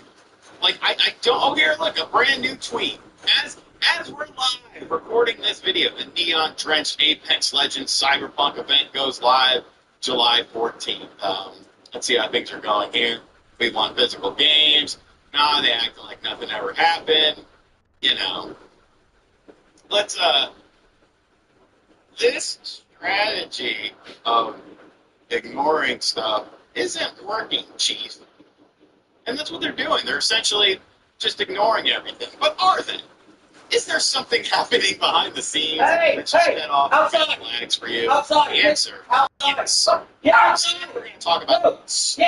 Now, admittedly, I'm not a connoisseur. Vanguard, some mutual funds, you ain't gotta sit there and do that shit. Index funds, but I don't really get down into the nitty-gritty of the world of stocks. But if you are a CEO of a company, and let's just say you're a CEO of a company, and you happen to sell a massive amount of stock days after making a huge announcement that people are not happy about, don't you think that would set off some red flags for people? Don't you think people would find that a bit interesting, the timing of everything? This is coming to us from Insider Gaming, although I did see it other places. Insider Gaming has the two individuals that I want to focus on in this and one article, whereas I was having to piece together other things. Sony CEO sells over half his stock following PlayStation. Oh, the optics. The optics. So Hiroki Totoki sold a lot of his stock, over $1 million worth of stock, 2 days after announcing that they were ending physical disc. It's over. Sorry, half of his stock. Yeah, I had to let I gave my dog medicine, and then my dog decided to poop right in the middle of the fucking floor, so I had to put him out. Say, oh, he's 61 years old. Maybe he's getting ready to retire. Like, you could say a lot of things. I could say, I'm the king of the United States. That doesn't mean it's true. That seems to me like a coping mechanism. That seems to me like something that, you're trying to find justification as to why. When if you use Occam's razor, the answer is right there. Like, the answer is right there. But he wasn't the only individual. Because Hiroki Stoki, well, basically, let's talk about Hiroki Stoki. He made $4.7 million on the transaction. 225,000 shares represented 56% of his total stake in the company. But someone else sold a bunch of stuff, too, for $500,000. Sony's chief strategy officer, Toshimoto Mitomo. Remember Mitomo? Wasn't that a game? Toshimoto Mitomo and Hiroki Totoki sold 25,000 shares of his stock with $525,000 for good money. So two high-up people at Sony have sold their Sony stock and made a tiny profit. And the timing of this is just... because we all know that the initial reaction was positive. All right, let's look at abilities. Shareholders are excited about this all-digital future, because what does that mean? More profits for the company. You're not worried about physical distribution. You're not worried about physical manufacturing. You're not worried about having to do all these other things. Middlemen that are taking portions of your profit. If you're selling an all-digital product, you don't have to worry about that. So, of course, the stock is initially going to go up with an announcement like that. Investors are seeing... Little man, you gotta get back in? Sony's going to have better profit margins. Sony's going to have more control over their game distribution. Sony's going to have the final say. So all transactions have to go through Sony's digital storefront, meaning that there is no more middleman. You don't have to worry about resellers. You don't have to worry about people trading in games. You don't have to worry about that anymore with an all-digital future. So initially, yes, it is going to look positive, but it's the ramifications. It's the long-term effect. Like, yeah, this is a short-term thing that is going to raise the stock, but once system sales start to fall, once people start, buying as many games or canceling their PlayStation Plus subscriptions and stuff like that, I've seen some numbers thrown around that, like, not that many people are canceling their PlayStation Plus subscription, but I'm kind of the mindset where it's like, hey, you've pretty much reached market capacity for all of these subscription services. You're not getting new people to sign up for these subscription services. These subscription services are essentially stagnant. So any sort of loss is going to reflect on your company. All right. We made the most profit ever in fiscal year 2025, but we're having a look at raising the price of PlayStation Plus as well. It's not just Sony ending physical games. It's a whole accumulation of different decision makings. It's really been this whole generation making these stupid-ass multiplayer games that nobody fucking asked for and expecting people to just eat up the slop. And when people fight back on it, they're called names, they're called derogatory terms. And yeah, there have been bad faith actors within the sphere. But at the end of the day, a game can have any sort of character that looks any sort of fucking way, and most gamers don't care. What they care about is the game good? Is the writing good? Is the game fun? Does this give me a good experience on my system? And a good game is going to excel and go above any sort of publicity, any sort of negative press, and all that sort of stuff. But to bring everything back full circle, why the fuck are you selling all these shares all of a sudden? Wouldn't you want to hold on to those? Because obviously your decisions that you are making are going to benefit the company and make things better for the company and make things like the stock go up for the company. So why would you announce that you're getting rid of physical discs and then sell over half of your shares of Sony stock? I don't think I need to spell it out for you folks. We are in the end time. Somebody on the Analog Allies made a comment that the Rapture is coming in 2028 with physical games, and then like physical Jesus is gonna have to save us. Maybe it's Metal Jesus. This is why Metal Jesus was put on this earth, to save us from the rapture of physical games and all the game. All your game collection's gonna ascend to heaven on January of 2028, and you're gonna be left with all digital versions. That's what you motherfuckers want, man. Shit is crazy out here. So Things not going very well for Sony on social media. Things obviously not going very well for Sony as a company. If people are selling massive amounts of stock out right now, I don't know. I've always been of the mindset that if you're confident in stock, to hold on to it, see it profit, and freaking somebody, but it's not sort of like insiders. I'm not going to accuse anything or speculate too much. I don't know much about stock, but think you go. Your thoughts in the comments section down below. And as always, guys, thank you for checking out this video. If you're new to the channel, be sure to hit that subscribe button, hit a like, comment, and share. Hit the bell. Make smart money moves. Open a U.S. Bank Smart New Checking account and start earning U.S. Bank Smart Rewards on your everyday banking. You can get to Black and White Sports on YouTube. The no holds barred truth on sports. Little tomato man starts. Right, Black and White Sports Corner. Well, I gotta tell you, I saw this. It's like I gotta do a video on this. This is one of the wilder things I've read in the wild. But it does show you that Bill Parcells, Belichick, that entire coaching faction, they are extremely loyal to each other. Because Sean Payton almost had the most wild thing you can possibly think of, and that's literally stepping down head coach. So Bill Belichick can coach the Denver Broncos. One way into that city. And across the I read this and was like, wow. I don't know how Bill's going to do with North Carolina. His recruiting classes, right into the midst it's of pretty whatever's good. left of the Lake King's army. Like, he's got to win games this year at North Carolina. For this. Look, I thought he was going to win games last year. Clearly, I was wrong. As ready as But also, in my opinion, made a very poor choice in quarterback with Gio Lopez. Hopefully, whoever plays quarterback on that team can do a better job. They came very close. You know, I think they only won 4 games. They came really close to winning like 7. So, I don't know. They played a lot better, really, the second half of the season at North Carolina. So, we'll have to see how it goes. Look, if he wins 7 or 8 games at North Carolina, they're going to probably consider that a success. You know, can he win that many? I don't know.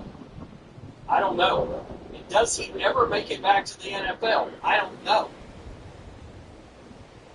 You know, for all the Pablo Torres doing the stories all the media members out there, nobody can answer the one damn question they won't answer. Did Atlanta back out the deal for Bill Belichick to be head coach because of his girlfriend, Jordan Hudson, being around and or involved with the dealings with Bill Belichick? I want to know that. Because, again, I covered that entire thing with him being without a job, him getting hired. I got up on a... Alright, so this is Quest 66. Supposed to be hired by the Falcons. It was like a done deal. Roger Blanket had him out on the boat. Whatever, they had to... Quest 66 out of 68. And all of a sudden, they interview with Jim Harbaugh. It was like, wait, what happened? I would love to know what caused that match. A lot of people think it was Terry Fonto. There's Mike Clark, general manager, Terry Fonto. I agree. All the whole will go well. I don't know if ever been back. I got people who probably there's a big sitting there. I'm like, really? That guy still out there? The new article comes out of Twitter game on ESPN takes a look. And Broncos go to Scotland technically before the AFC Championship. While taking a look at it, one thing stood out. After the Patriots fired Bill Belichick following the 2023 season, Sean Payton, quote, considered suggesting to owner Greg Minner that Peyton would step back to the position of assistant head coach, running the offense. So in other words, he'd be the assistant head coach / offensive coordinator. Bill Belichick would take the job. The Denver Broncos job. Would take the Broncos job until he won 15 games, breaking Don Shula's all-time record of 347. Hi, Sam. Belichick has 333 total wins, 14 behind Shula. Wickersham explained, quote, in the end, it was too complicated. It may be too fanciful. I don't know what that means. It was, and you understand that Sean Payton simply Little man. But he at least formulated the thought out of his respect for Belichick. Ultimately, it may be the only way Belichick won the NFL interview in 3 hiring cycles. Belichick's NFL door seems to be closed. All the business made is one wild ass offense to go. Belichick comes, to make the move. The problem here, obviously, that I don't think it's talked about enough in all this is Belichick's age. I think that's a fact. I think if Belichick was 10 years younger than he is right now, he'd be coach in the NFL ranking. I don't think the Patriots collapse at the end and all that have anything to do with it. Now, don't get me wrong, he makes four. And the independent tenure, the way he did Mac Jones was ridiculous. The way he was trying to get rid of go and not just talented offensive line around the quarterback, by the way, we just saw the 49ers and small stuff games at the Liberty. If you get that ability to evaluate wide receivers, this kind of thing is a weird blind spot for Belichick. It really is. But I don't know if that can I really don't. Now, let's say this year, our fans ran games and sneaks into the college football play. Could the NFL team come home? I guess. Maybe. But it just seems like winning 10 games, it feels so unsustainable and not you know, maybe he can. If they expand the playoffs to 16, he's got a better shot to get them. You know, if you maybe you can somehow win 9 games, you can sneak into the back the CFP and an NFL team. Because we know, regardless of what the coach's point is in the NFL right now, I can tell you right here, there's multiple players. Hello, SSM. My goal, Tampa Bay Buccaneers, is that play. We got some all coaches. Pick them the role. Well, Jason White, no Belichick's not position. The other one, I can't believe I'm going to say this for the whole thing. The Jets. I don't think Aaron Glenn is going to make it there. I don't know. We'll watch how this goes. Now, I have, by the way, my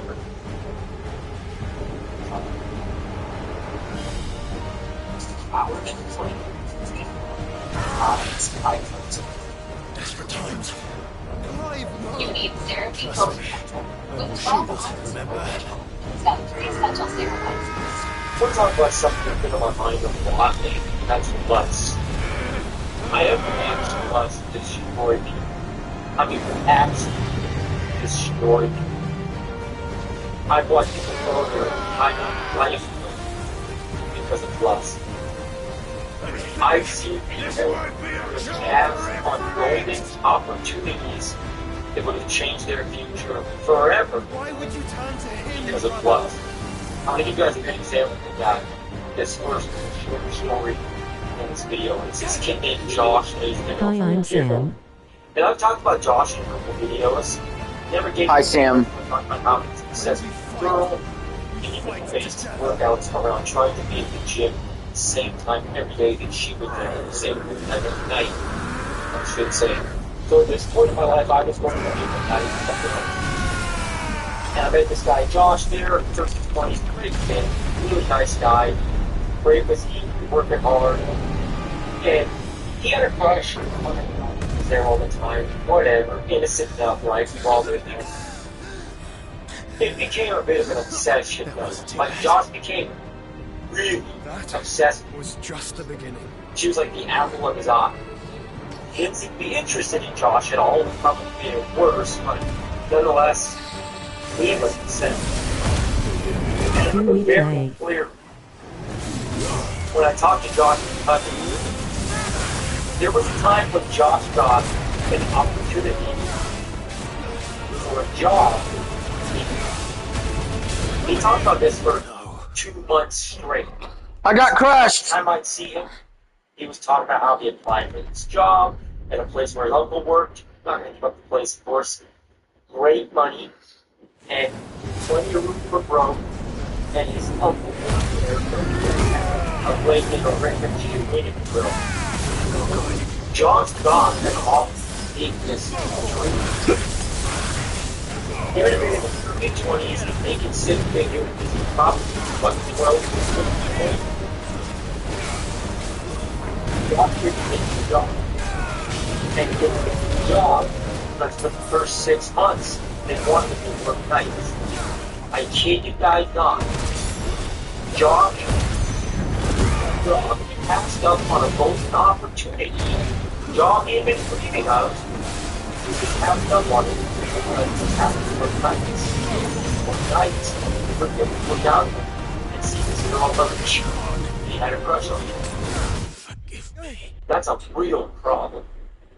Now, I didn't know that was the job until quite a while later when his cousin told me this. At the time, I thought it was great. Like, bro, you would do this. You're passing up on it? I had no idea, but I realized he burned that job down, which negatively affected his life. By the library. Never got an opportunity like this. He turned it down because when he interfered in seeing his gym crush. Never said a word to him. Never showed any interest in him. Hello. Another quick story I want to tell you about it. I don't remember this guy's name, but or the cousin of a guy named Rosie. That used to work with me and my bros on the same group as us. Rosie's back from the start. Rosie was God. And I remember he had told us a story about, I guess, a connection. Young guy, Come on, man. What the fuck? This nephew of his had been seeing this pretty young lady around They hung out, had fun, pulled around for about 2 weeks before Rose's nephew found out this girl was married.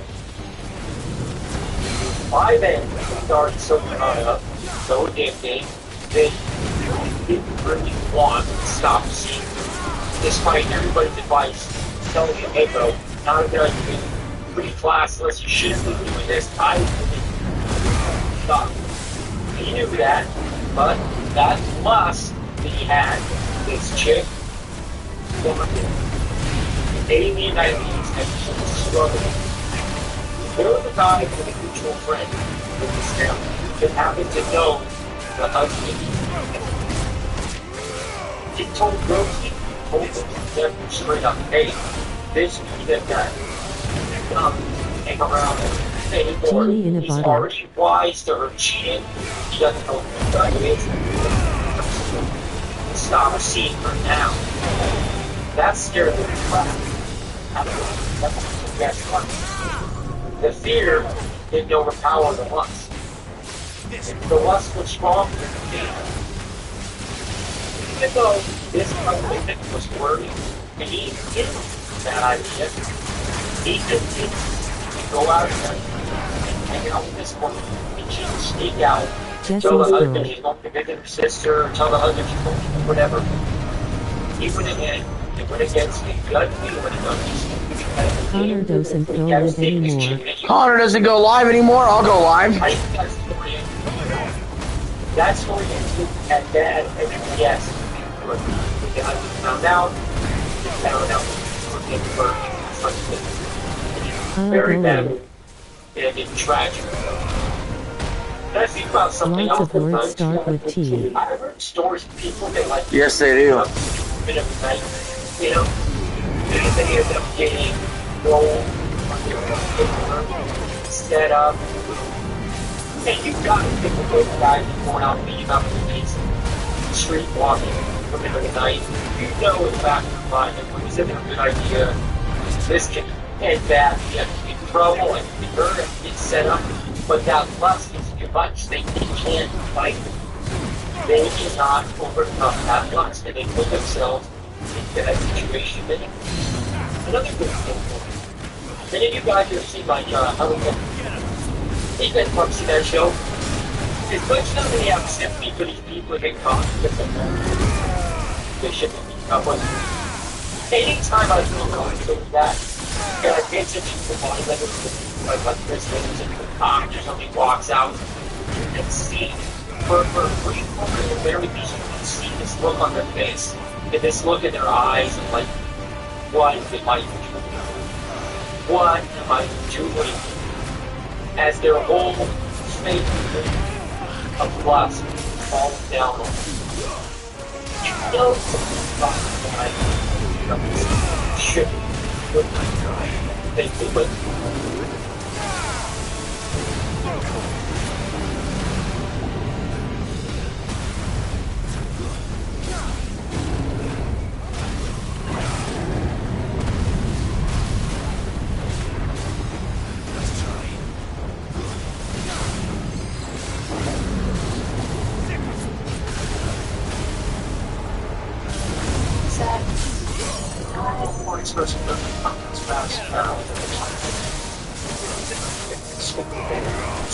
I'm going to use it already. Oh, let's go.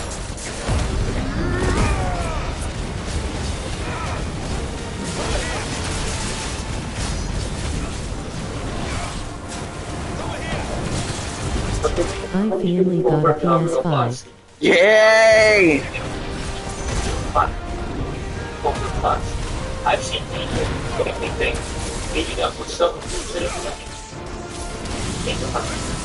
just like Rosie Levin, these people live their entire life, their entire life over some trash. And Rosie Levin was this really handsome kid, maybe a good athlete, the guitar player, some rock band, was the talk of the town. I mean, I'm not saying we're a rock star, but who knows? You guys have to, you have to take the monster of lust seriously. Because lust is one of those things that really struggle. And I know you unfortunate people that are watching this right now. Come on, damn it! You don't want to hear it, or you don't think it's something that applies to you. But I guarantee every single person watching this video right now, Fuck!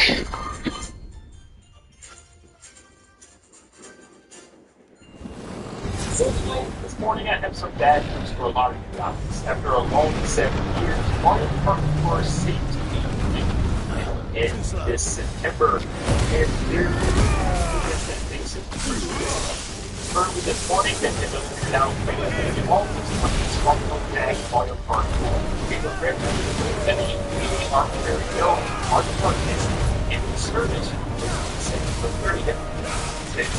There's a time we sincerely bought parts for people since the service launch, or in the end of the as a technical day, July 8th, mistakes. Please check in and announce for the past question or at all. It's stuff that we're in this topic. Online version of Mario Party things. Online version is now that it's definitely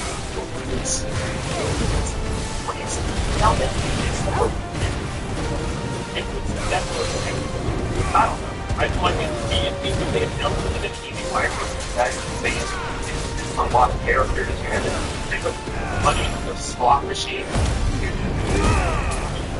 No, I'm like, I'm not spending hundreds of dollars maybe in the variety point. And watching people actually, like the first time I used to watch all the time, Dash he's over $600. It's $5.8 Gucci. And now his money is just completely wasted. Yeah, and a lot of platforms never played this game. A lot of people are just like, yeah, check it out and stuff. And that was really the thing. Seeing all these and now seeing that everyone that's spent their hard managed this game is just wasted. It's gone. There's no play over. There's no result. The game actually works. All of this road. Why couldn't they have this application? To my understanding, the game is 100% playable. Fine, you know, it's a relative player experience. Like, so, now let me say, I can play it for the backup on online mode, but I'm not surprised with the game. I mean, it's pretty clear, like, and it's just like that all the Mario Kart the Mario Kart 8 lets every single class in the city track. Pretty evident that Nintendo is trying to get everything over to a game where you can forever because he's tracking the lost forever. Yo, Sam. Yeah,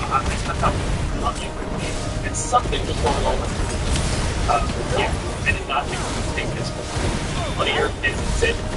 That you still have your account. That's what a spin up. Like, even up to the last second, it's in a big press where this big thing could just say, we're going to refund everybody back.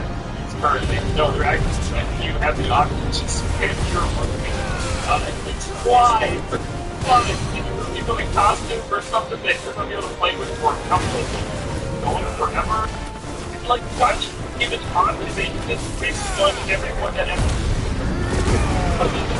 that don't read or don't understand, and I'm like, I'm gonna keep buying stuff, you gotta go there. Now it's gonna make what?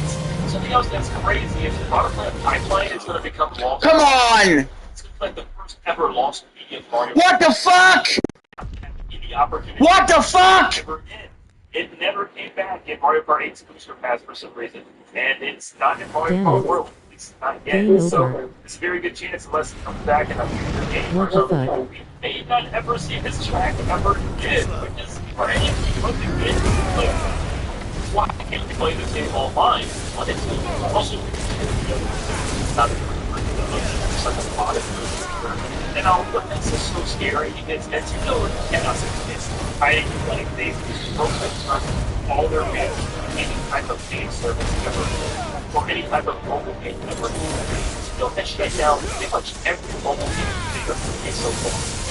So the thing for confidence is, it's like they have a big plan to have people lose. They just make smart film that they were trying to make, and it didn't really count to any like Dr. Mario fan like a year or so, and then also a game market small game much more. What reason would we actually trust Nintendo to ever buy any of this games? I just tried out some random games you go back and play games with the two patches or that pretty much in place. But even now, I'm like, why did I do it? Yeah, it wasn't much. It was like $5 per pack, $6 per pack. But still, why did I do that? Like a bit here it is, I'm going to plug it up in, just rip the game off, just can't play it anymore. Like, I can't even recommend people trying this game. Very well. recording this could be any of the course because as far as Pokemon is out, this game is continuously getting updates of characters, costumes, arms. So I'm just wondering if the reason you the alter or the Pokemon is that they have done many things or Pokemon playing out. But man, I would love constant updates and needless updates. Come on, fucker! Always for at least every month would be so cool. And maybe now that the devs are primarily one part of this one. Because I feel it keeps going. But I really would like all the characters and Brad it was like the stuff that always makes people look forward to next. God damn it! Later. What do you think of the fact that they redeemed themselves in content and really prioritize artists? Did they advance Mario Kart Tour and Mario Kart World without any content updates besides every 2 or 3 months or so? I think that why are people going to get on for a mobile game? At least some people are playing compared to a game that everybody is still not updating.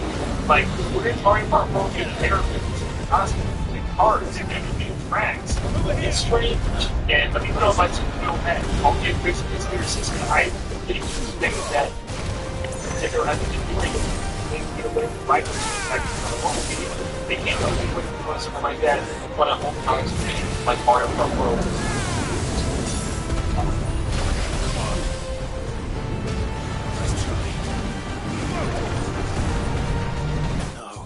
What the fuck?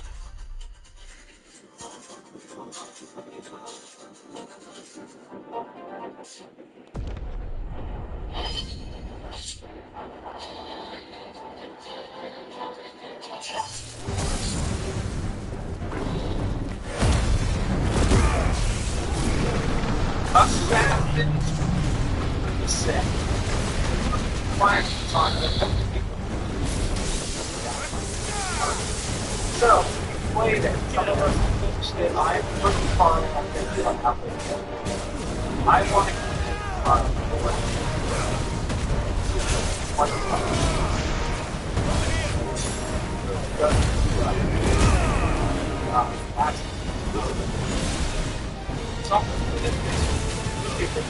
So this is my first time experiencing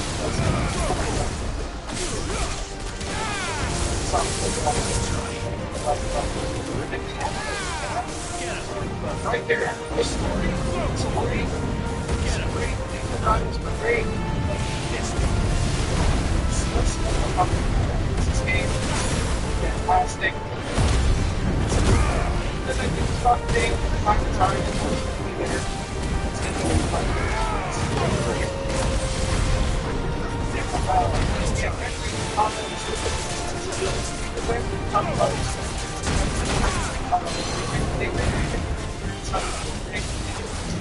I'm sitting here the hardest difficulty is like it can be really easy to chain thing down to that. There are some things to think about so you can do something also make more simple. Stop so if you're like fights all the parts of the difficult sensory games, you're not going to find anything. Mistakes and they stuff. It's fun. All this stuff that it's big steps.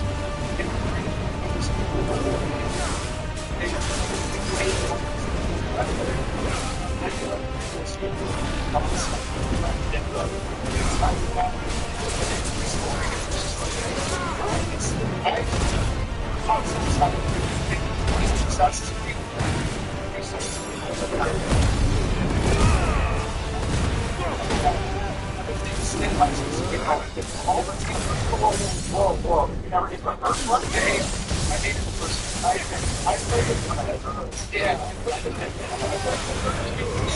Just like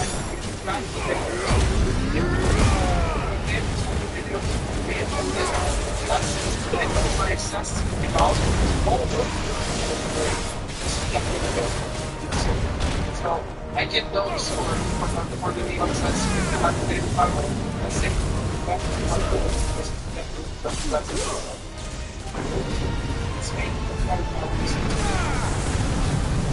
well, I'll say your last conference on the secretary saying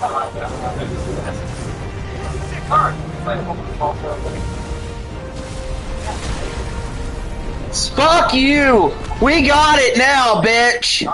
Now what, bitch? This game originally, and so I'm playing it to be fresh, but also my first Assassin's Creed game since like 2 when I was a kid was Shadows. And Shadows was an interesting one. I did put like 200 hours in, only because there wasn't another game that like hooked me at the time. And it was like you could just hop on and then you lose 6 hours because you're just like clearing. Okay, Dreamcast guy here. Today we're talking about Assassin's Creed 4 Black Flag Resynced because I have just beaten this enormous remake, and I have to admit that I have a lot of thoughts, both positive and negative. This is going to be my brutally honest review, but I want to just say right up front that I have to just say I am very, very impressed that they remade this in. Every bit of the graphics, the combat, the exploration, every voice line, original voice talent combat, every storyline is done, tweets, updated. This game is enormous. It is so fun. In a lot of ways, it makes me kind of love Assassin's Creed 4 for the first time. I have to admit the fact that I beat this back in the day. 2013, when this originally dropped to the PlayStation 3 and the Xbox 360. I've played every Assassin's Creed, but I'm the weirdo. I didn't really like the original Assassin's Creed 4. Like, it's a fun game, but I always thought it was a bad Assassin's Creed. You know, after the early games, I'm very much that person. I like those early eras of Altair, of Ezio, exploring all these cool ancient kingdoms, and then big bashing battles of Templars versus the Assassins. Now in this remake, I almost feel like I finally appreciate for the first time how good Assassin's Creed 4 is. And they won me over to how much of a masterpiece everybody else could be watching. So what breaks down how much content is changing and needed. Also, how much content we like. I actually think that the most part of it now is the kind of right call, but let's break it down. I'm going to create a game it's subdued. I'm going to break this video into 3 separate chunks. We're going to talk about combat, that's we're going to go into basic graphics, maybe some of the best graphics I've ever seen in my life, and try to see how changed there's a lot of stuff they've tweeted for this I think had to be very necessary. I mean, for better and for worse, they've cut out the entirety of the modern day storyline. They unfortunately cut out all the DLC storylines like Free of the Price. This is a very different wrapped around the original shell of Assassin's Creed 4. What's cool though is that this is the original team, the original directors, the original people at Ubisoft Singapore came back to return to what is definitely their biggest passion project. But let's start with what Assassin's Creed 4 is. In case you've never played it, this is very interesting because all the other Assassin's Creed up until that point started as an assassin. You're like finished assassin school, you're really good at doing stealth takedown, and you understand the cost of fighting against the Templars. Whereas in Assassin's Creed 4, you kind of just accidentally fall into the role. Edward Kenway kills a dude who happens to be an assassin, he steals his clothes, he steals a map, and he steals a house. They're just trying to collude. So, he's running that giant war. And this really brings what it's like is quality of other things. The original games, I was back in the 2015 version of the game, and still so much content, load up, everything. And like people and the time. Wow, that's good. I almost think it kind of hurt a lot of things for home. This is looking fantastic. They've also re-recorded every voice line and it sounds infinitely better. The emotion, the patience, the animation, the subtle. I better practice how much they were able to do about while it's doing the journey of these Tyrant King practically through seven devices traded most craziness. I feel like I better understand how subtly afraid Edward Kenway is, getting wrapped up in this, even if he is crazy badass, even if he has managed to keep that 100 and Templars and stuff. At the same time, he grasps how dangerous this is. Every time he takes that next big job, he does seem to really understand how screwed he is and stuff, right? I really like the fact that this version of Assassin's Creed 4 is really intended to be made. I understand so much why they decided to call it PC instead of today. It does like the 5 is almost more laser focused on the original. I felt that it's going to be even better. It is the exact same thing.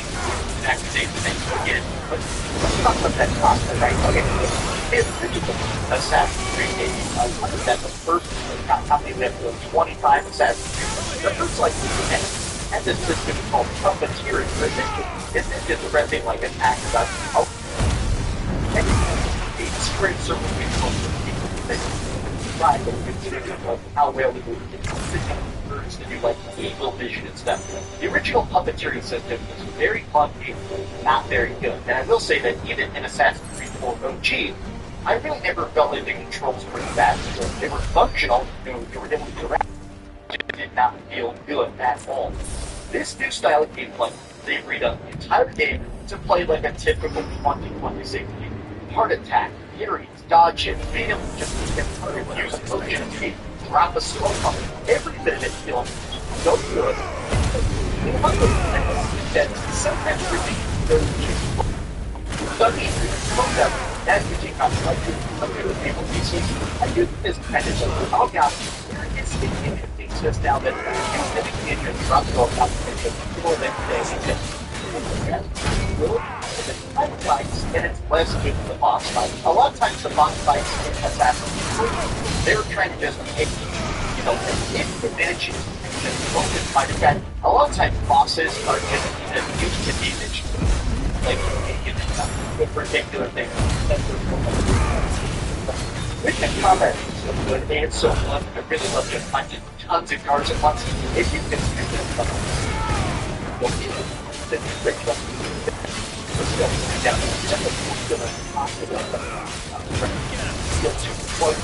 in their efforts to try hard, they just feel hot.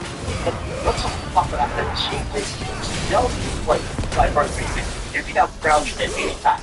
I did motions. I press watch it. Check out this. Wowzers is the new stealth AI incredible fun. Now make them look the whole get down. Look around me. Absolute slot of enemies is better than ever. But the reason is it's original Assassin's Creed 4 Black Flag. There was a stealth ticket with auto fails. Like, eavesdrop on this target, stay on these routes, keep an eye on that guy. And if you messed up, the game reset. It was so frustrating to do some of those missions, watching the game break over and over and over again, trying to basically just get through the most boring, basic conversation. They've now made it where every follow mission, not only is the controls so much better, talk about hard. I like that honestly, it is cool that if you get spotted, you can just kill the targets or flat out chase them. It makes where a lot of those like early clunky force and slowdown heroes, now you feel much more well able to just play it the way you want. It is so nice to not have to pay for missions, very boring missions. It honestly didn't feel like great in the first place. I'm glad that it's like sort of carry that thing live. Let's talk about that part 4, right? It's completely redone. It's the part 4 system. The building is so crazy, right? Well, they have now basically taken the current day, like Assassin's Creed Shadow style part 4 that's running and things. I love this, and we also do this. Part of it is the that just one right before this. You actually just hold like a trigger and tap X, and you kind of auto jump along. This system is much more good. The stick the sprint and the whole X that basically stretch on your talents a little bit, right? I think you want to much more fluid. It's visually important. But sometimes it feels something about it feels like and it drags you along. Like there's possibly tops of them as really that they walk up the street. And sometimes it feels almost that was a little bit of shame to make it beautiful.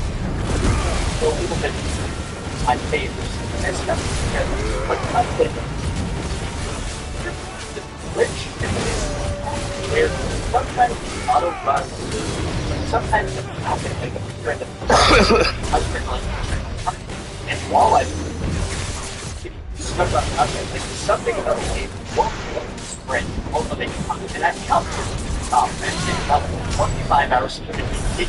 I had about 5 separate times where the parkour just shut off, and I really don't know what triggers it or why. Now let's talk about the ocean combat, and let's talk about the graphics. Now, I do want to talk about something it's done, but let me just quickly say, this game looks so good. I mean, this might be some of the best graphics I've ever seen in my life. This is on the PlayStation 5 Pro. The game looks utterly insane. From every reflection, every sunset, the new lighting engine is absolutely insane. And we already mentioned this, but the new motion capture, every faces, the little bits of air wisping in the wind, even times you're trying to just take down your foot and think about whether you want to chase that next target. Everything is ridiculously good looking. No load times, instant fast travel to any point you've ever been to. This game is exactly the Assassin's Creed I wanted, and I have to say that technically I am completely blown away. This engine is insane.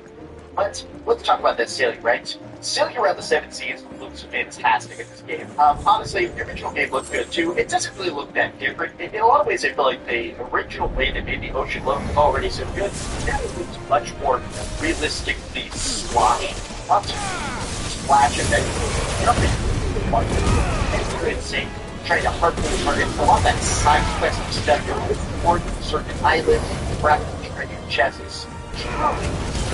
I really feel that, but there is a lot of extra stuff to the ocean combat that have changed. There's new returnable people. You can find like next to your crewmates that actually give you that ability for next customization. But I would have to say that what I enjoy most is they've added new secondary fires to a lot of the different weapons. So broadside shots can be lit on fire. We're doing like rapid fire shots, which makes a lot of those bigger, tougher encounters feel a lot more brutal. Like taking out bases or even trying to take down some of the battle more like mega warships.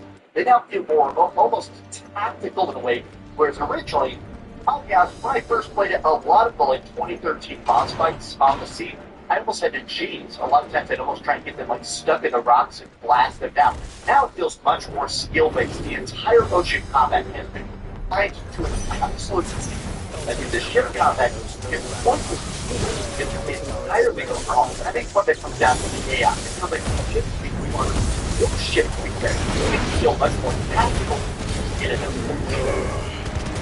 Let's talk about the content. So, the modern day storyline is entirely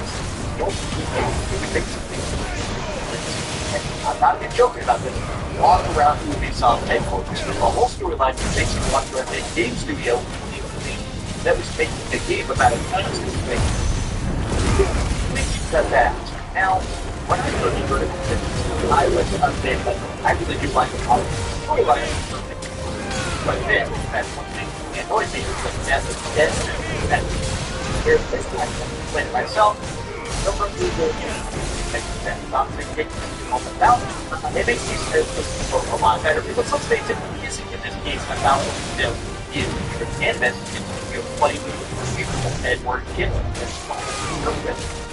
No, but it's also but it's right.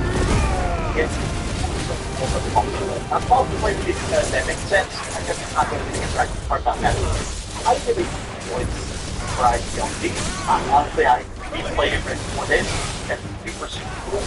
But what is all this? Seeing all that chip that is great. I mean, it sucks, and I have to say, I really hope they don't sell it back. I really don't think they'll like we remade that as well. Here's an extra $20. As much as I like the free to try DLC, I almost don't want them to sell it back. Please at least make it a free update. We've already paid what $50-$60 for this remake. Give us the entire game, including the original DLC that was so great. Overall, I think that I like all the tweaks and changes of this. The one thing that is a bit odd is sometimes in this map, I did find myself getting lost a bit more. It does look sometimes the map itself is almost too dense. It's original counterpart. And there is this new style of system risks. These are optional side quests that show the Animus talking to you and letting you go through like alternate scenarios. They're supposed to sort of be a replay. Depressing.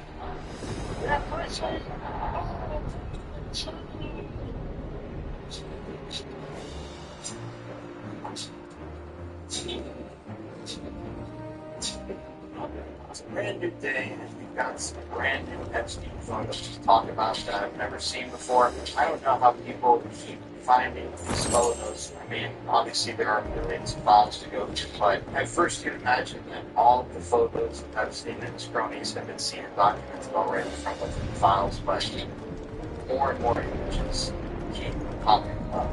And to me, all these pictures that you're about to see paint a dark portrait of the Epstein operation, and they really raise questions, deep questions, and they, to me, almost show that Epstein and his friends were literally playing people's faces, and still are to this day. We first have this picture of Epstein, which is him sitting on what I can assume is a subway train, MTA, I think this is in New York. Don't be the target of opportunity. And you've got Epstein almost smirking in front of the camera, posing in front of this, which to me seems like definitely a message of here that, I mean, Epstein's literally almost smirking, smiling, this side, warning the target of opportunity, and even the crowd there. This looks almost like uncanny. Sort of figure. So, when you have Epstein posing a sign like this, it's almost like a message to people, and a message to those who would see pictures in the future, that he knew that he was guilty, he knew he was complicit in this whole thing, he was targeting these women, and he was proud of it. They were making jokes about it. That's just how I read this. You could have a different interpretation, obviously, but to me, this was another new photo I've ever seen is a puppy by the couch. Now, I don't know what property take it, but I don't know where this picture could be any sort of but and the scrub files, I not exactly. Yeah, I think really come across information related to that. That could be an interesting deep dive. But one thing we do see here, once again, is a chunky, big watch. And I've talked in the past in several videos about how a lot of people believe that some of these big numbers watches similar to this, then you can get some sort of track. Maybe some all one thing, for example, and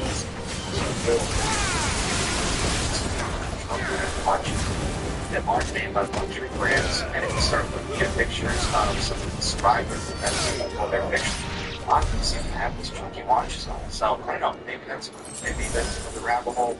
Maybe I'm just going insane because I've looked at so many of these pictures, but unfortunately I couldn't say it's a cute dog, but cute dog being held by is definitely kind of strange thing. Now we've got a picture, and this is from inside Epstein's Manhattan townhouse. You see these are his stairs, this is his floor. We don't know who these people are. I don't know if this is just a really short woman or if it's a chick. I don't know the ages of any of these. She looks like let's hope this works. All of them, I think we do. But once again, we don't know the occasion. I don't know who these girls are, why they're pictured with him. Epstein looks extra creepy in this image. And looking at these pictures really kind of drives home the point. Talking about all these people for it, all these people. Where did the actual investment? And it absolutely makes no sense whatsoever. All four very different terms.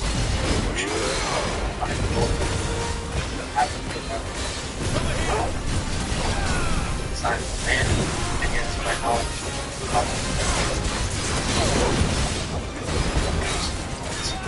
But you know, largely for the most part, they've never keep on your counting on people like us, guys, get above the whole thing.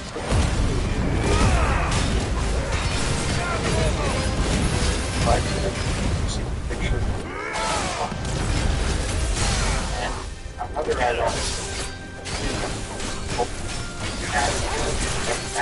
very international standing like friendship like this. I didn't also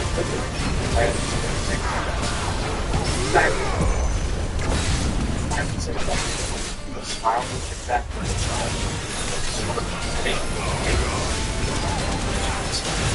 but it's happening at my awareness rather than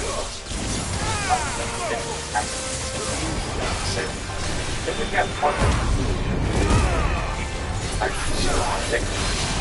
very, very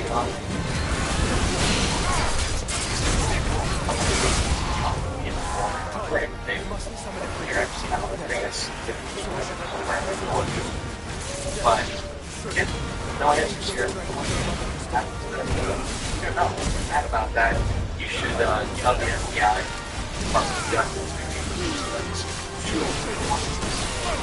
story and sure not all of them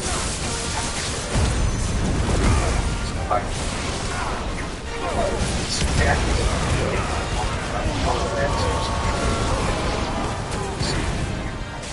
it's just another photo. They're all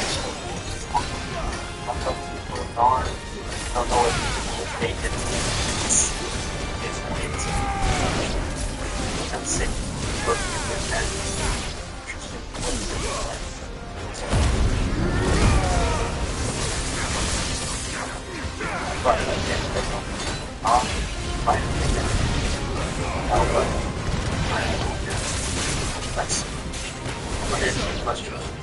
Why are we not, as a nation, interviewing everybody who's seen these pictures? Have so many allegations. Walmart Express delivery comes as fast as an hour, so new parents can travel. Hold on a minute. Yes, here.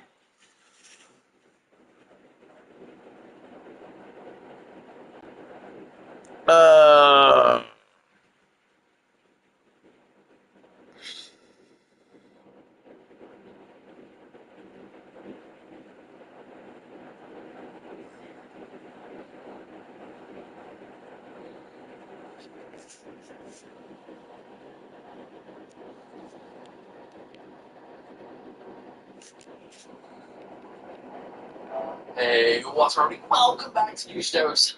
I do apologize if my voice is a little bit off today. I am a bit sick, but there's something I really want to talk about because there is a story that's been going around that's been somewhat drowned among all the other things that's been happening this past week because really the game industry is technically good right now, and I'll just leave it at that. But as you all may know, I have been video in competition.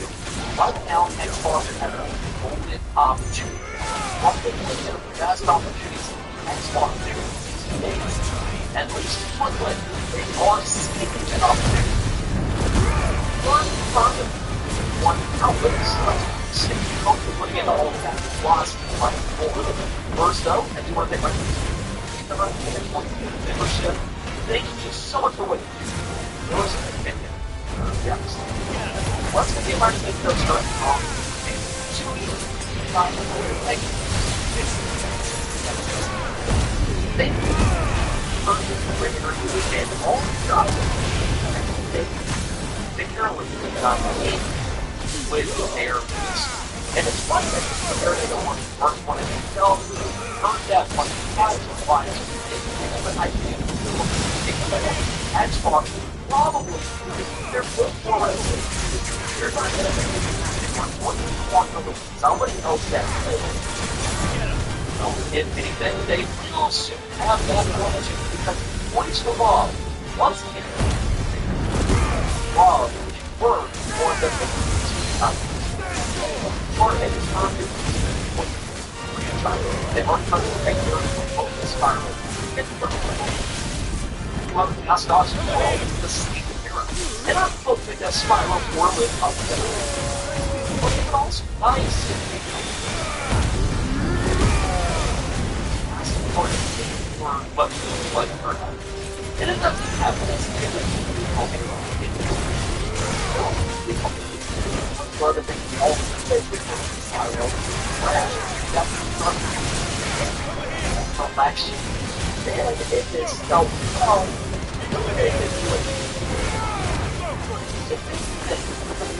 Spiral they sold it well. Spiral Reignite sold it plus million profit friends and they could and I pointed out that first it's awful to the government to think itself on it and accept it. West game return on the Xbox suggested website. Clearly, there's an audience for the platformer who's seen that with Crash and Spiral.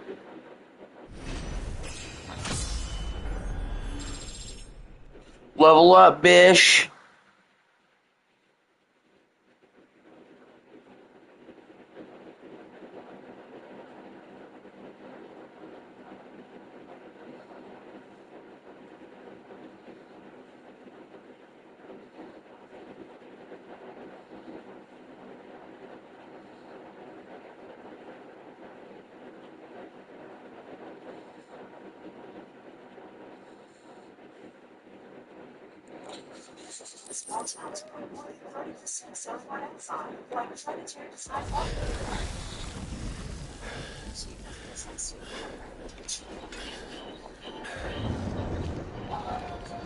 I don't think I've ever seen a PlayStation parallel situation this bad. First, they announced they're making the physical game. There's no end to them. Then, they disappear. Bloody armies Days here. go by without a single word. No explanation, no reassurance, no attempt to calm down the biggest battle matches they've faced in years. Then they finally come back. If you tap your strength here, you'll have none left to destroy the heart. Then you'd rather die? Check out this. Seriously, what the hell is going on at PlayStation? Because this isn't just about physical gaming. It's about trust. And after watching everything that's happened over the last week, I honestly think PlayStation has done more damage to its relationship with gamers than they realize. The bottom line, you already know exactly where I stand. I think physical game is huge. Tied to super decisions. We've seen from a major gaming company being very all the time.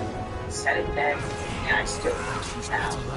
What surprised me the most wasn't the announcement. It was the response afterwards. Should I say, the lack of one? Because after making one of the biggest gaming announcements of the year, PlayStation went completely silent for several days before returning to its regular promotional post. Think about that. Millions of gamers are debating the future of ownership. People are asking legitimate questions here. Collectors, they're upset. Retailers are wondering what's coming next. Developers are weighing in. The gaming community is on fucking fire. And PlayStation's first instinct is to pretend nothing happened. That is what shocked me. It's been quite a day. Wow. Eventually, PlayStation broke their silence, right? Not to explain their decision, not to make concerns, not to reassure fans. Instead, they promoted a new fight stick.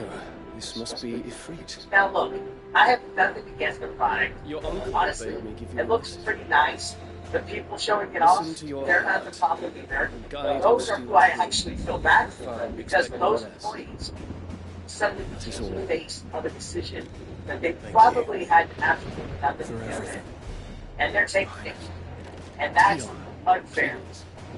When leadership refuses to communicate, everyone else ends up taking it. And that's what we're seeing here.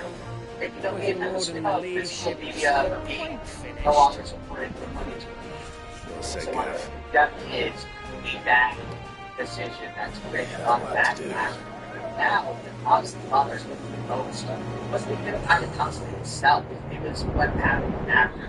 Think about the magnitude of this decision, right? We're not talking about a price increase or a delayed game. We're talking about PlayStation announcing the beginning of the end for a physical game. A format that's been part of the game for a decade. If we are to win This the day, isn't we just must a all play PlayStation our issue. part. This affects And ours. publisher, retailers, Ours collectors, lies game beyond those preservation, doors. every gamer still values owning what they buy. Decisions like this have the potential to change the entire direction. We'll only get one chance at this. And whether you agree with Ultima it can wait a or little not, longer. it's one of the Right. biggest Just shifts don't forget, has ever there's still an faced. army behind So if us. the PlayStation made that announcement and then disappeared for days without saying another word, See, Clive, that really we're did not not sit alone. right. If There we was are no to win the day, clarification, we must no all play our reassurance, no part. acknowledgement that And millions ours. of fans have legitimate Ours lies beyond concerns. those doors. People weren't asking for their, they wanted to know We that fought long and hard for PlayStation this does at moment. least listen. Sid's dream. But instead, it Our felt like dream the company simply is within our decided to grasp. wait for the We need outrage only to enjoy die this down final and trial, everybody and we shall. to Together. me, that's the most concerning part of this whole situation. When you're making a decision this massive, you owe your community more than silence. You owe them honesty. You all know You what owe it them is transparency. that You awaits owe us them beyond this conversation. gate. And instead, it felt like they got decades of loyalty from their biggest we shall success face it decided together. didn't even matter. As someone who spent years supporting PlayStation 5 consoles and games, recommending the platform and genuinely wanting them to succeed, it leaves me wondering if that support was ever appreciated in the first place. When a company can make a decision that fundamentally changes the Seems our hosts would rather we remain. the rest of the people affected by it, it doesn't just make me question if it's really PlayStation. It makes me question whether supporting the wrong Go. Just don't keep the us reaction waiting. was exactly what you expect. Everything PlayStation week immediately became another discussion about physical games. People weren't talking about accessories, they weren't talking about products, they weren't talking about Apex Legends, they were talking about ownership, about preserving games, about buying licenses instead of products, about losing the ability to truly know what they paid for. And honestly, can't blame them. Listen,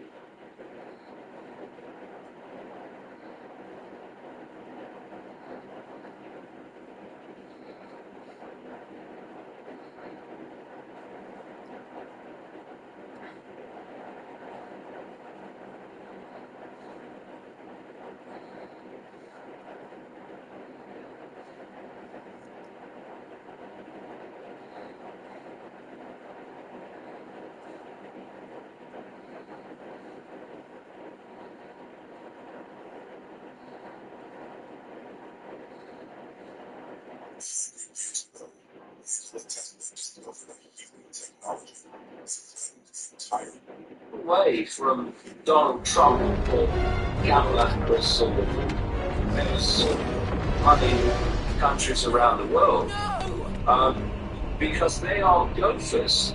They're just playing out. The great, vast majority of them won't even know any of this.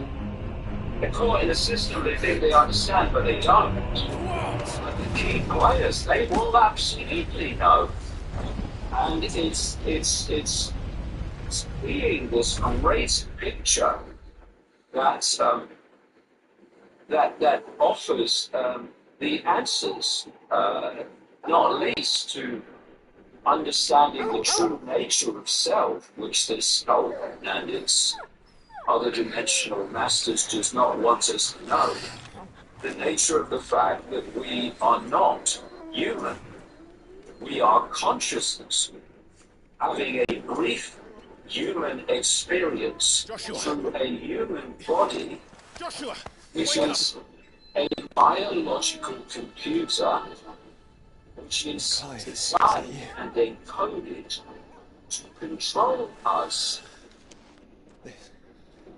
This isn't When stunning. you look at the ancient stories of the gods creating the human body, or at least manipulating it, that's what they were doing. They were creating a biological computer system that Show yourself! we think is us when it's actually controlling the perception of us. And if people think that's fantastic, okay. So when's the last time people remember breathing? Only when they were out of breath. Otherwise they just breathe. But what's doing that? What is tickling and squeaking constantly? The human body responds to eating, it responds to drinking, it responds to emotional states, it responds to environmental states. The computer is. That's what it's doing. You go into a room that's cold, it will compensate as best it can. You go into a room that's warm, it will compensate as best it can. And what I'm saying, particularly in my new book, the roadmap, but others too, is that running through the body program is also psychological programs. Psychological programs which are dictating, absent the intervention of consciousness, the true self, it's dictating our thoughts, our emotional responses, our reactions in general. And, people again will see this ridiculous. No, it's not. It's not mainstream science. We have a part of the brain down the back here called the reptilian brain by scientists, or the archolates. And it's claimed to be, according to the official story, a remnant of our evolution, evolution from the reptiles, etc. The load of rubbish has been put there on purpose. And interestingly, if you look at the Matrix movies, where that probe goes in, which locks the people into the Matrix, the fake reality, it's in the back here, where that reptilian brain is. Where does our fight or flight response come from? Where in response to danger, it comes from the reptilian brain. Our breathing is affected massively by the reptilian brain, which is why we tend to our breathing is affected by our emotional state. And what the reptilian brain is doing, is absolutely no accident, it's a reptilian brain, is constantly scanning the environment for threats to survival. Now, this could be threats to physical survival, okay, fight or flight, but it's also threats to yeah, it's a good girl. The relationship, survival of paying the rent at the end. Road rage, for instance, comes from the reptilian brain. Yeah. So what's the common theme here? When you're in a state of fear, the reptilian brain is activated and is a major generator of this low vibrational energy of fear called loose. So in the end, it all starts to fit together. If we don't expand our awareness, open our minds, and lock into our internal self-consciousness, then the body program is driving our lives. It's driving our perceptions, and our perceptions become our behavior.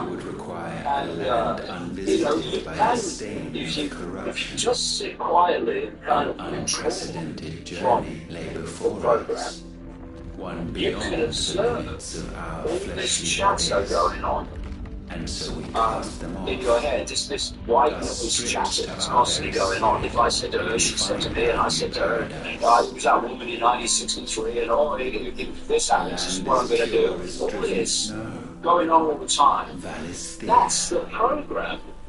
So then you ask me, so what's observing the program in those moments. You are the consciousness that can override the program. And this overriding of the program is what we call awakening. But the awakening, again, is like what I said earlier. Whatever you know, there's always more to know. However awake you think you are, there's always more awakening to do. And so what you got is this prison, of the sexual prison. There's this slightly wider perceptual prison that says there is a conspiracy, but it's political and financial. But if you keep going, and keep awakening, you start to realize that actually it's far, far greater.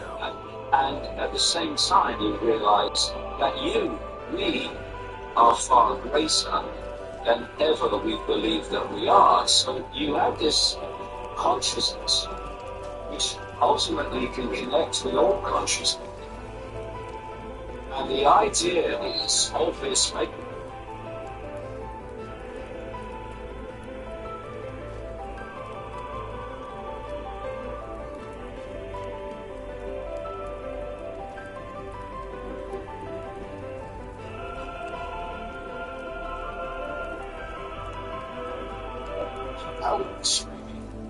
every day.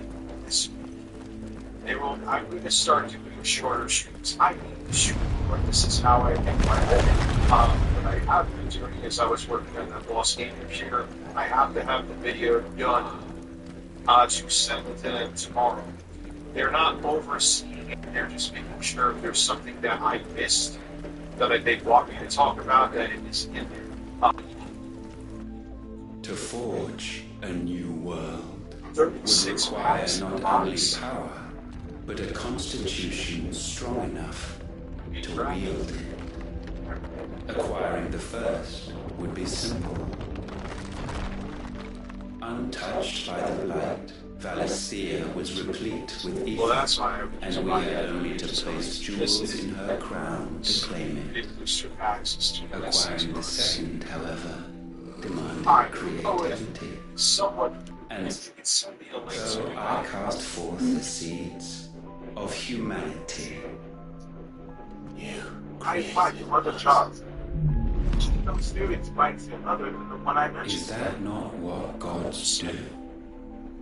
We sowed the seeds for you, Muthos, all that you might one day blossom, and our future thus secured.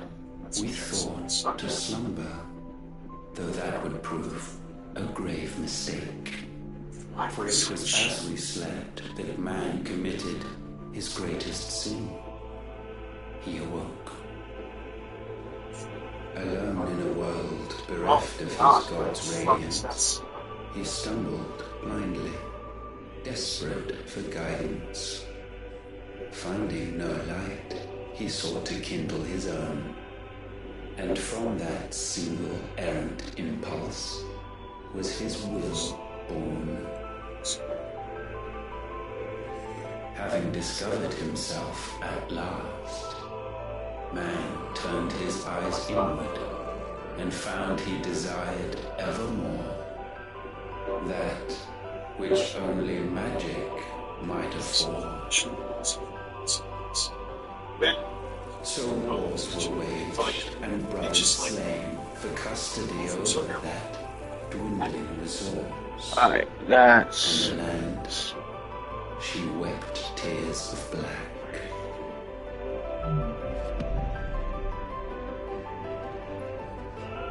He would condemn us for this. Surely he cannot be so blind to his own hypocrisy. Not blind, just unwilling to admit the truth. Though we're one and the same. I just want to say everybody, Max here with your fix of gaming news. Coming up, according to analysts, cancel your PS Plus subscription will not make Sony change its mind about killing physical games. Senator Bernie Sanders addresses the recent Xbox layoffs, and Bungie has a parting gift for players that support winds down for Destiny 2. Let's get into it.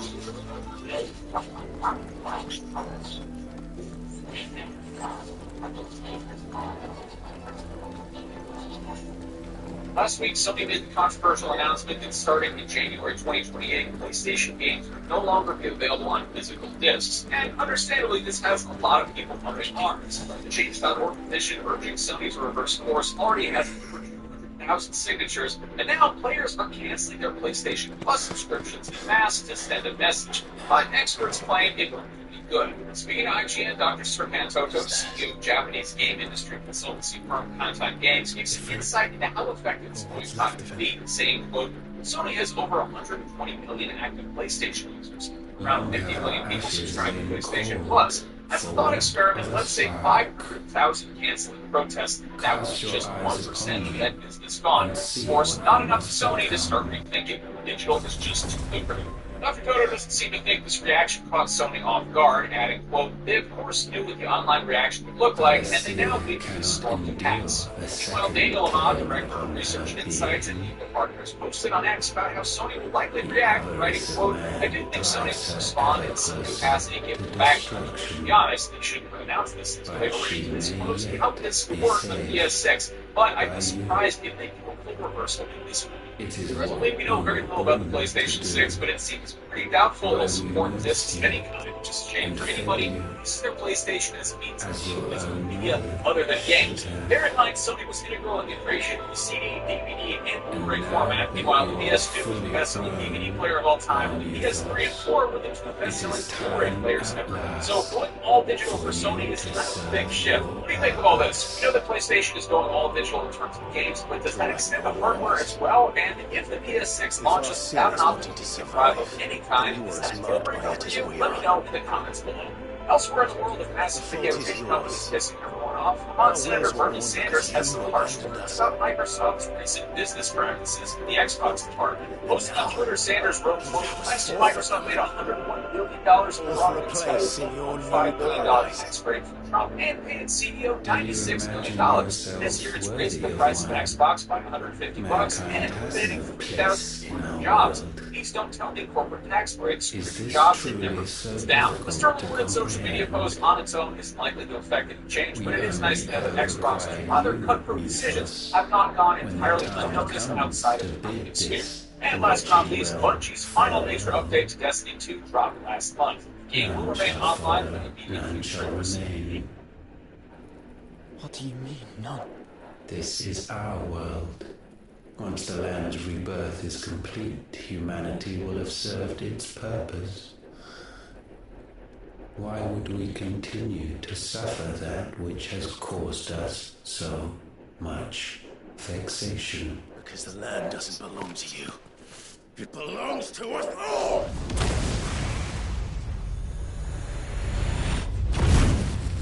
What? That is where you are mistaken. You earn nothing but your precious will.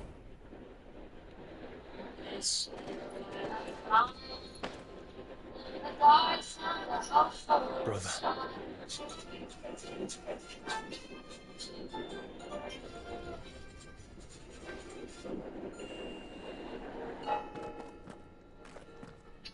I can't do this alone. And you don't have to. More Zelda content. Now, I see some comments you guys talking about where's Bruno Valley and stuff as I'm playing through Theater songs now. In case you haven't heard, I am playing through the entire soundtrack Ocarina of Time, at least all the songs that actually are songs. I'm sorry, did not know Cameron. So yes, I will play Bruno Valley for the piano since towards the end of the game. It probably won't happen until closer to the time that the actual remake comes out.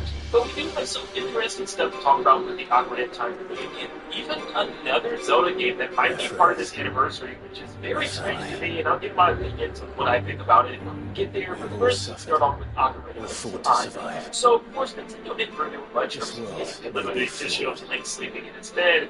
We have no clue when we'll get more. I mean, my guess was always going to be around August. In fact, it's the only month that doesn't really have a skate release this year. Oddly enough, it's still very empty in that month, and I'd still be willing to bet that they're going to have some type of an anniversary direct, or maybe just not grand time specific direct for the month of August. But there's some rumors going around saying they might have to wait until September. Now, according to a couple of rumors, Nash Beetle and Attack the Backlog are claiming they are thinking and maybe hearing at least from one source that it could be in September is when we get this stuff revealed. Maybe even in September General Nintendo Direct, or have for another General Direct just to see the actual gameplay of the game.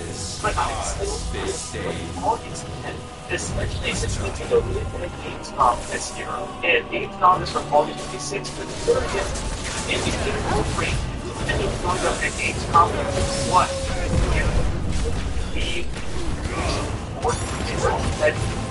I mean, in this game of the year, what's the point of it for showing up the games? You know, I don't know. I feel like it's very strange. I feel like they can take area after time. It's like they wouldn't hold it. So, yeah, I'm still really holding out for August. I'm not saying we have to be very well away, but I hate the fact that I can't wait for the other things to the first. Now, probably months after that, that's the only habit that I'm going to this running from September 17th. Right into the rest of the first month of September, so that way they have games playable in the game show. So it's hard to say. Maybe they're film, but it's either going to be from the beginning of August to September with the sequence of I think the least over time it makes sense. Now, looking at it particular new information, really, I mean, I expect that would be a time frame, but what comes next is actually kind of different. Because they might not be in a anniversary celebration. They might have like Princess. Something about Twilight and actually having some vision and some build. Now, we can talk about a different backlog. We can be thinking about it, I believe, but really, to make a great back Twilight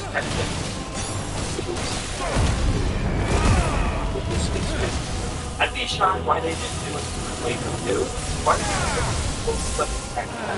I like Princess, but instead they just gave us the game version of Book Victor and slapped it on NSO.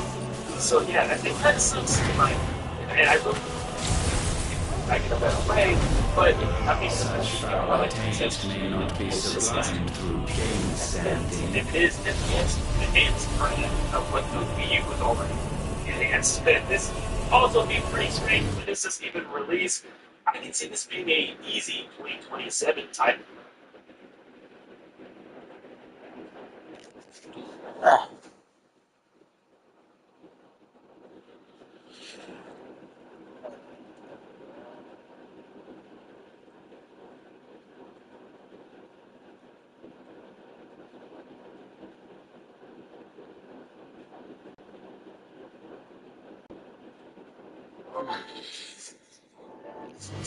Only with heads hung low as penance paid. Oh, wretched mortals, of contrition. The franchise has trended on for over 20 years.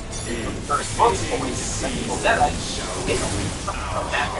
watching how far each can push that while still remaining true to the creative spirit of Sam Raimi.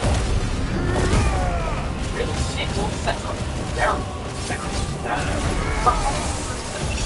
later each time period that will more hard my parents that burn on my friend and attack doesn't meaningfully have understanding. And then my review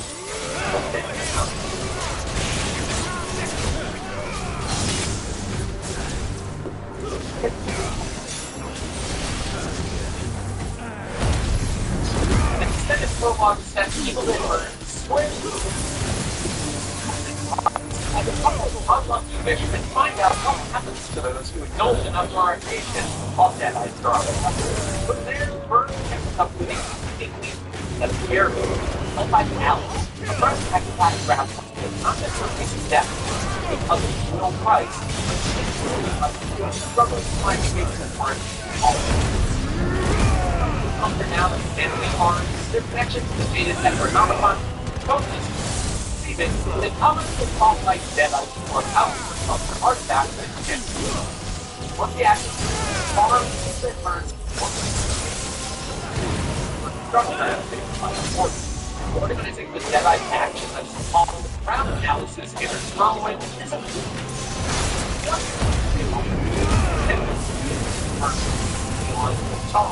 found much more success a suicide company is drug addiction, destroying herself and the lovers to the form of Deadite, a level of dramatic specificity that she never really had much interest in lying to the strangers.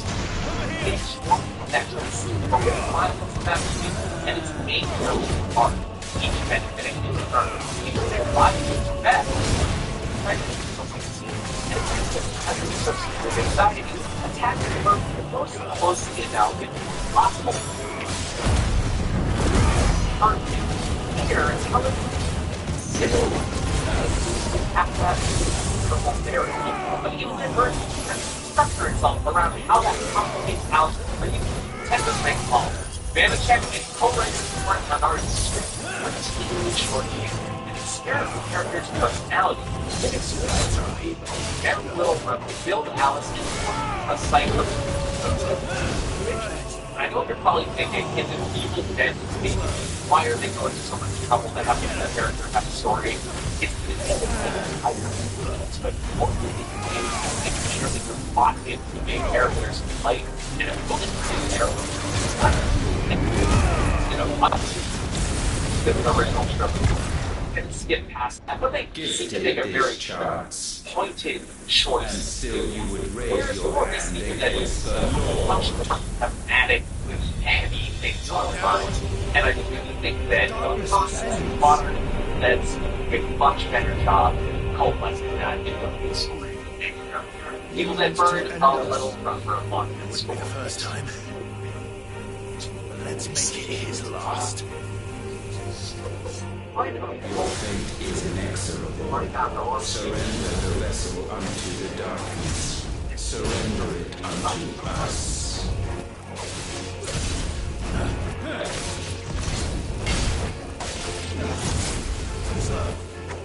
Kneel before us.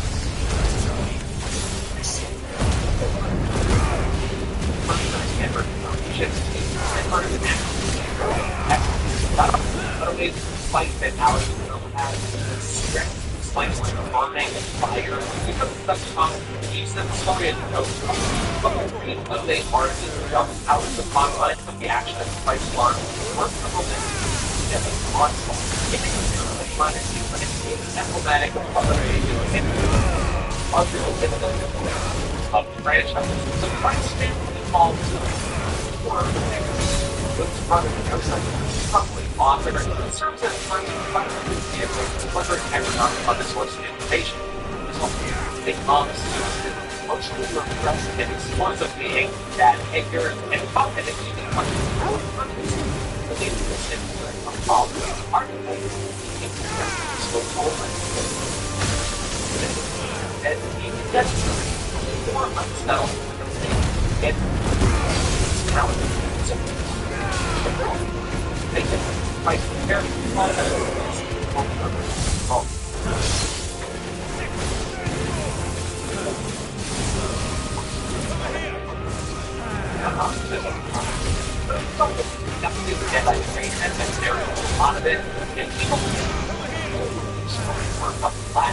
The franchise has only had since the original and before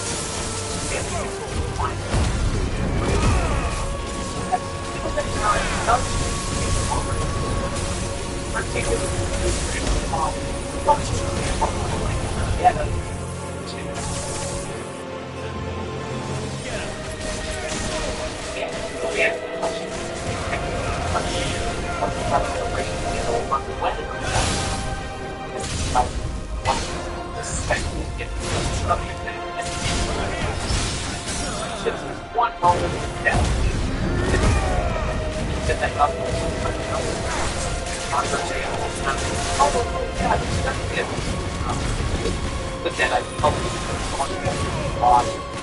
and I'm actually one mistake with preference for talking and and how it's not.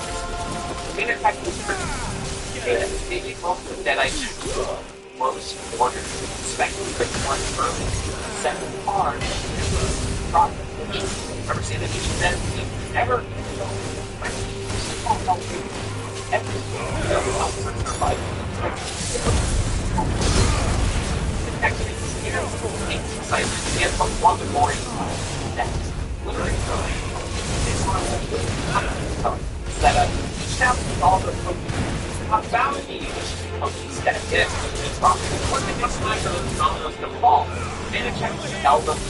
Pushing the metaphorical and literal in one or two.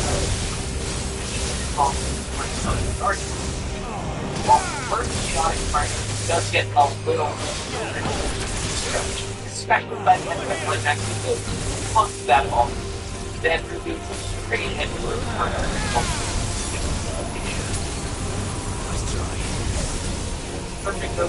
come out of this somewhat scattershot experience. Characters flash melt on their boat, where well and it's stepped on. And if there's parts of the season, that's it. You're not straight. Guess what? People that work got one help the next up victim.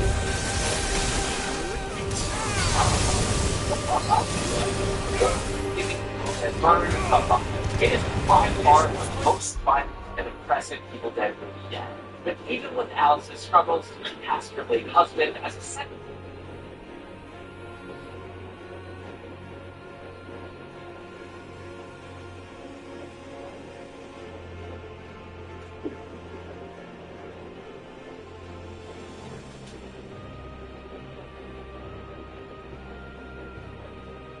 Renewal by Anderson's Spot Rescue. Spot to the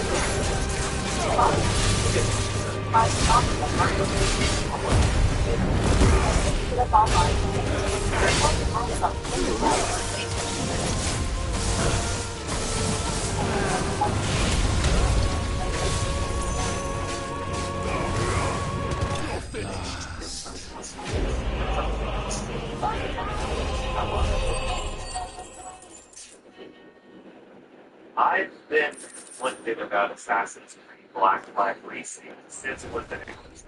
The original 2013 pirate action adventure is one of my favorite games ever.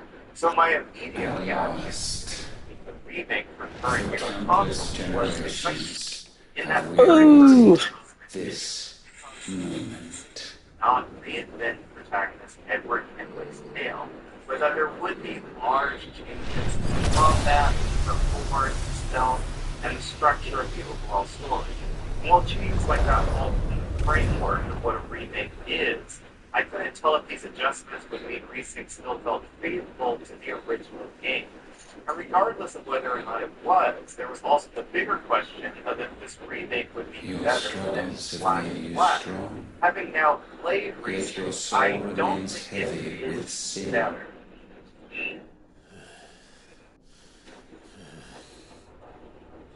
Absolution. That still means Precinct is pretty good. Black Flag is one of the best games in the Assassin's Creed series. And Precinct doesn't change so much that that's no longer the case. The issue is that for every positive change that Precinct makes in Black Flag, it stumbles into creating a new problem. If you ask me what Black Flag is, I tell you it was a treasure hunt. You play as a normal employee at an entertainment company in the 21st century, was scrubbing through the memories of Edward Kenway via a machine called an Animus. Welcome to Animus Omega. Your mission is initially just to capture footage of Edward's life to make a new media project.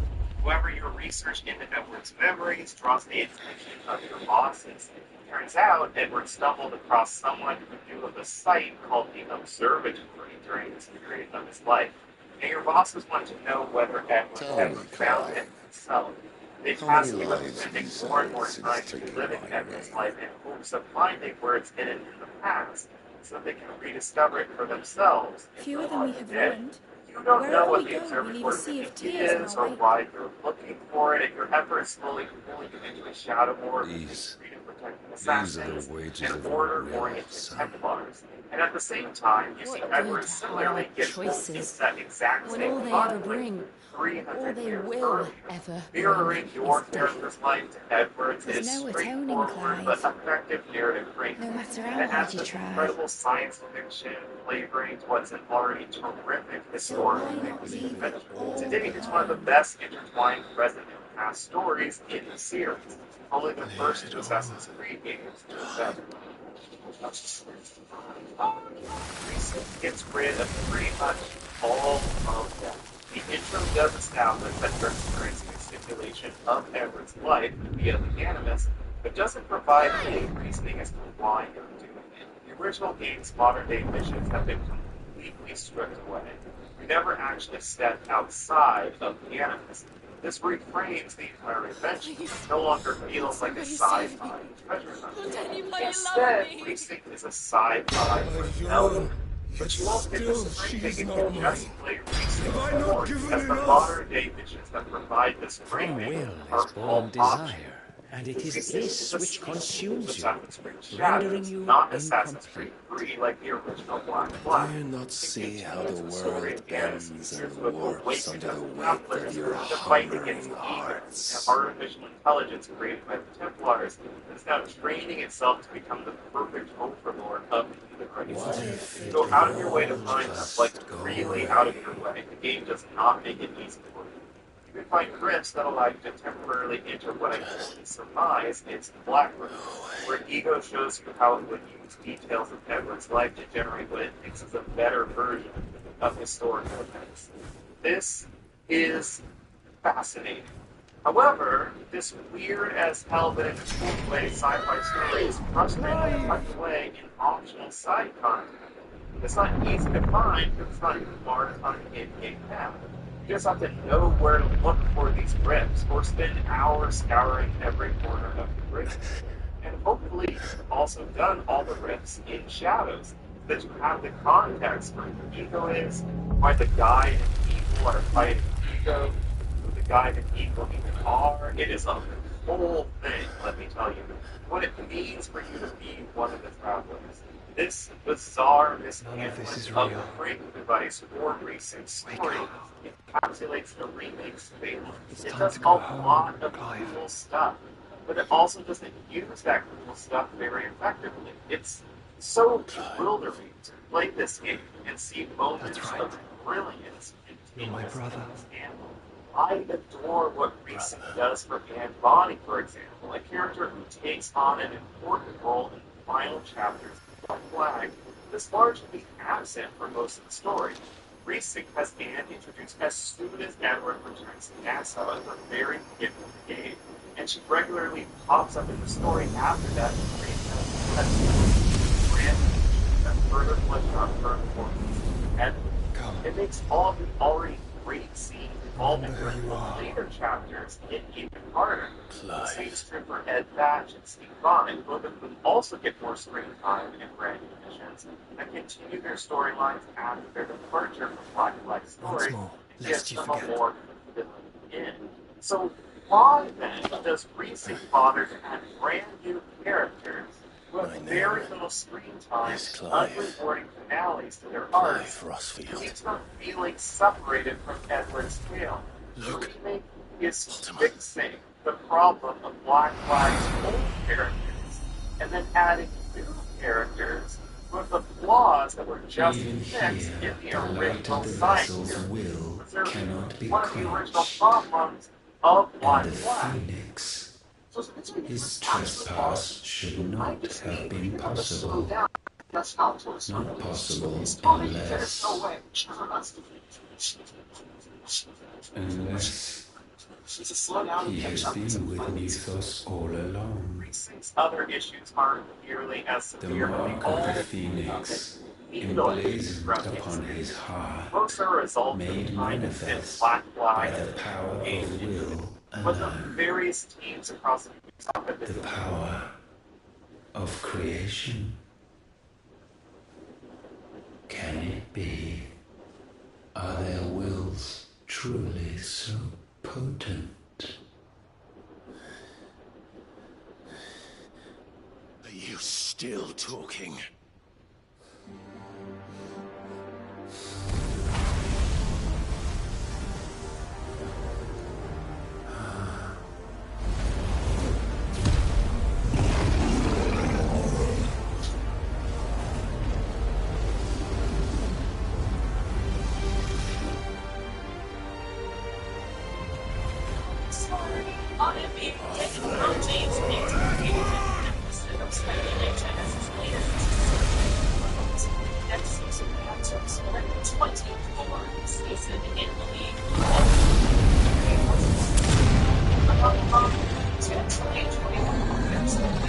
This is no mere evolution, it is deviation.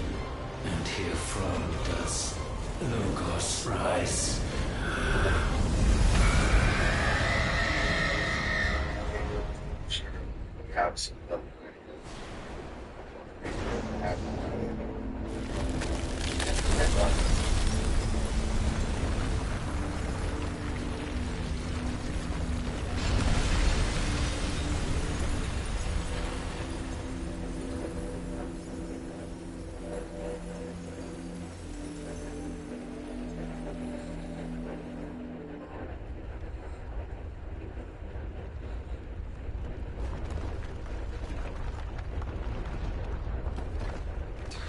Damn it, Clive. Wake up.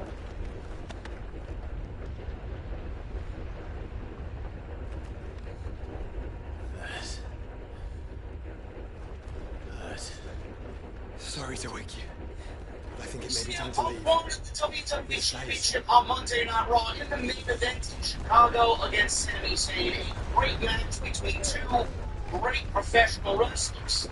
But if you go on social media, well within the IWC, there are a lot of widows that are making this title victory much more than it will comparing CM Punk to Hulk Hogan and comparing CM Punk to The Rock, calling him a hypocrite. We're going to talk about this and how stupid people are right here on all this Put an end to this hubris. What are you talking about? Watch the People World Cup 2026 live on Fox 1, June 11th through July 19th. It's like a bum. He should be living under a bridge. He should be bagging my groceries at the supermarket. But whatever the case may be. Soon you He will was in the right discover place at the right time. He was the right guy for the right story. of suffering. And they crowned him the WWE champion. How many times have I told you? If it feels right, and everything within that story is leading to that decision, do not wait. You do it. And then you figure it out after you make that decision. Sami Zayn should have absolutely. And so the crystals are no more. About to get to SummerSlam. Yet in their What silence, WWE did a new is crown Sami song Zayn as the champions. Number one contendership on Friday Night SmackDown with Cody. And so Cody wins that. We go into Monday Night Raw in Chicago, which was made, by the way, by Adam Pearce, not Nick Aldis, because Nick Aldis is on administrative leave. But he has absolutely no power as the general manager right now. So Adam Pearce is booking both Raw and SmackDown. It's Monday Night Raw GM. It's the WWE Championship. The WWE Champion is a SmackDown superstar for years to go. It was supposed to be Mick Cody. Get the match. Right angle at the beginning of the show. Cody Rhodes gets taken out. He eats blood and absolutely under attack.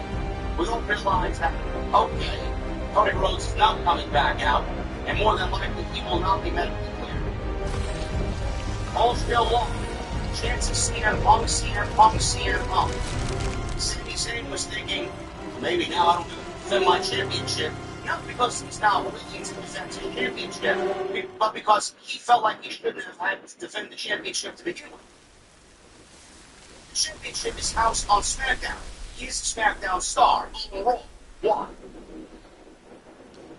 requires validity. So why he should not be defending WWE Championship. So where the hell are they? Nick Aldis, who was on the show, for whatever reason, on administrative leave, he makes a decision that Adam Pearce had on. He finds a replacement that Adam Pearce had on, and the replacement is CM Punk. CM Punk and Sami Zayn had a banger main event. It was fantastic. It went 20 minutes. Probably the best world title match on television, in my opinion, all year. What in For both God's companies, name is going on? especially in WWE. This is wrong. CM Punk wins the WWE Championship. A lot of fans were asking why. Sami Zayn's asking why. Joshua. WWE could have easily taken Sami Zayn to SummerSlam as the WWE Champion. Everyone all right? WWE could have easily given us CM Punk versus Rhodes non-title at SummerSlam. CM Punk Cody Rhodes on the undercard of SummerSlam is not having tracked to WWE. CM Punk versus Cody Rhodes for the WWE Championship in the main event of SummerSlam. Especially when Triple H completely dropped the ball with WrestleMania, and WrestleMania absolutely hit the bed. Thank you. He would want to kind of one-up himself and do a little bit better going into SummerSlam, which is the WrestleMania of the summer. Sami Zayn was never long for this world as WWE Champion. Triple H knew that, Sami Zayn knew that, Cody Rhodes knew that, Luther knew that, CM Punk knew that.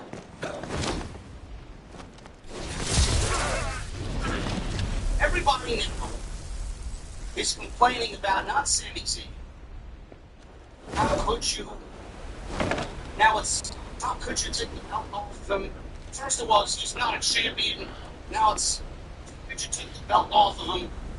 How could you let CM Punk just walk in after being gone for 2 months and walk right into a WWE Championship match and crown him the WWE Champion?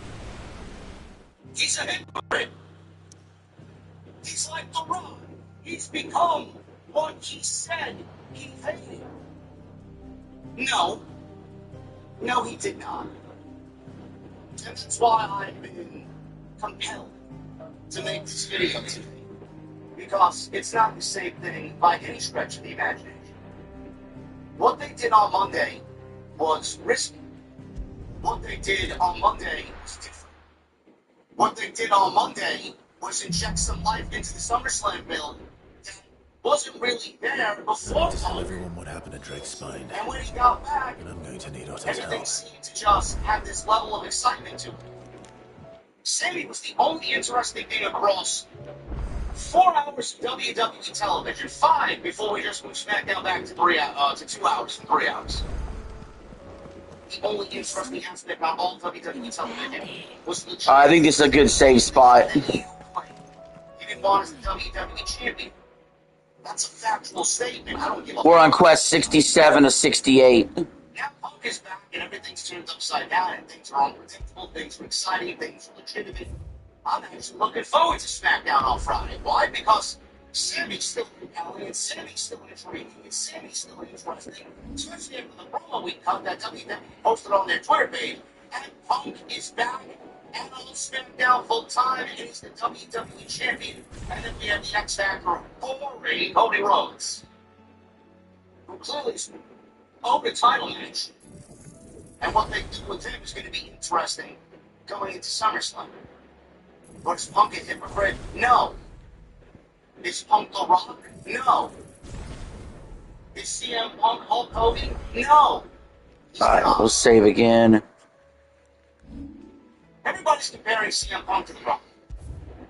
Back in 2013. Alright, I'll see you guys later. Thanks for watching. Was never simply part-timers shouldn't get title shots. His issue was far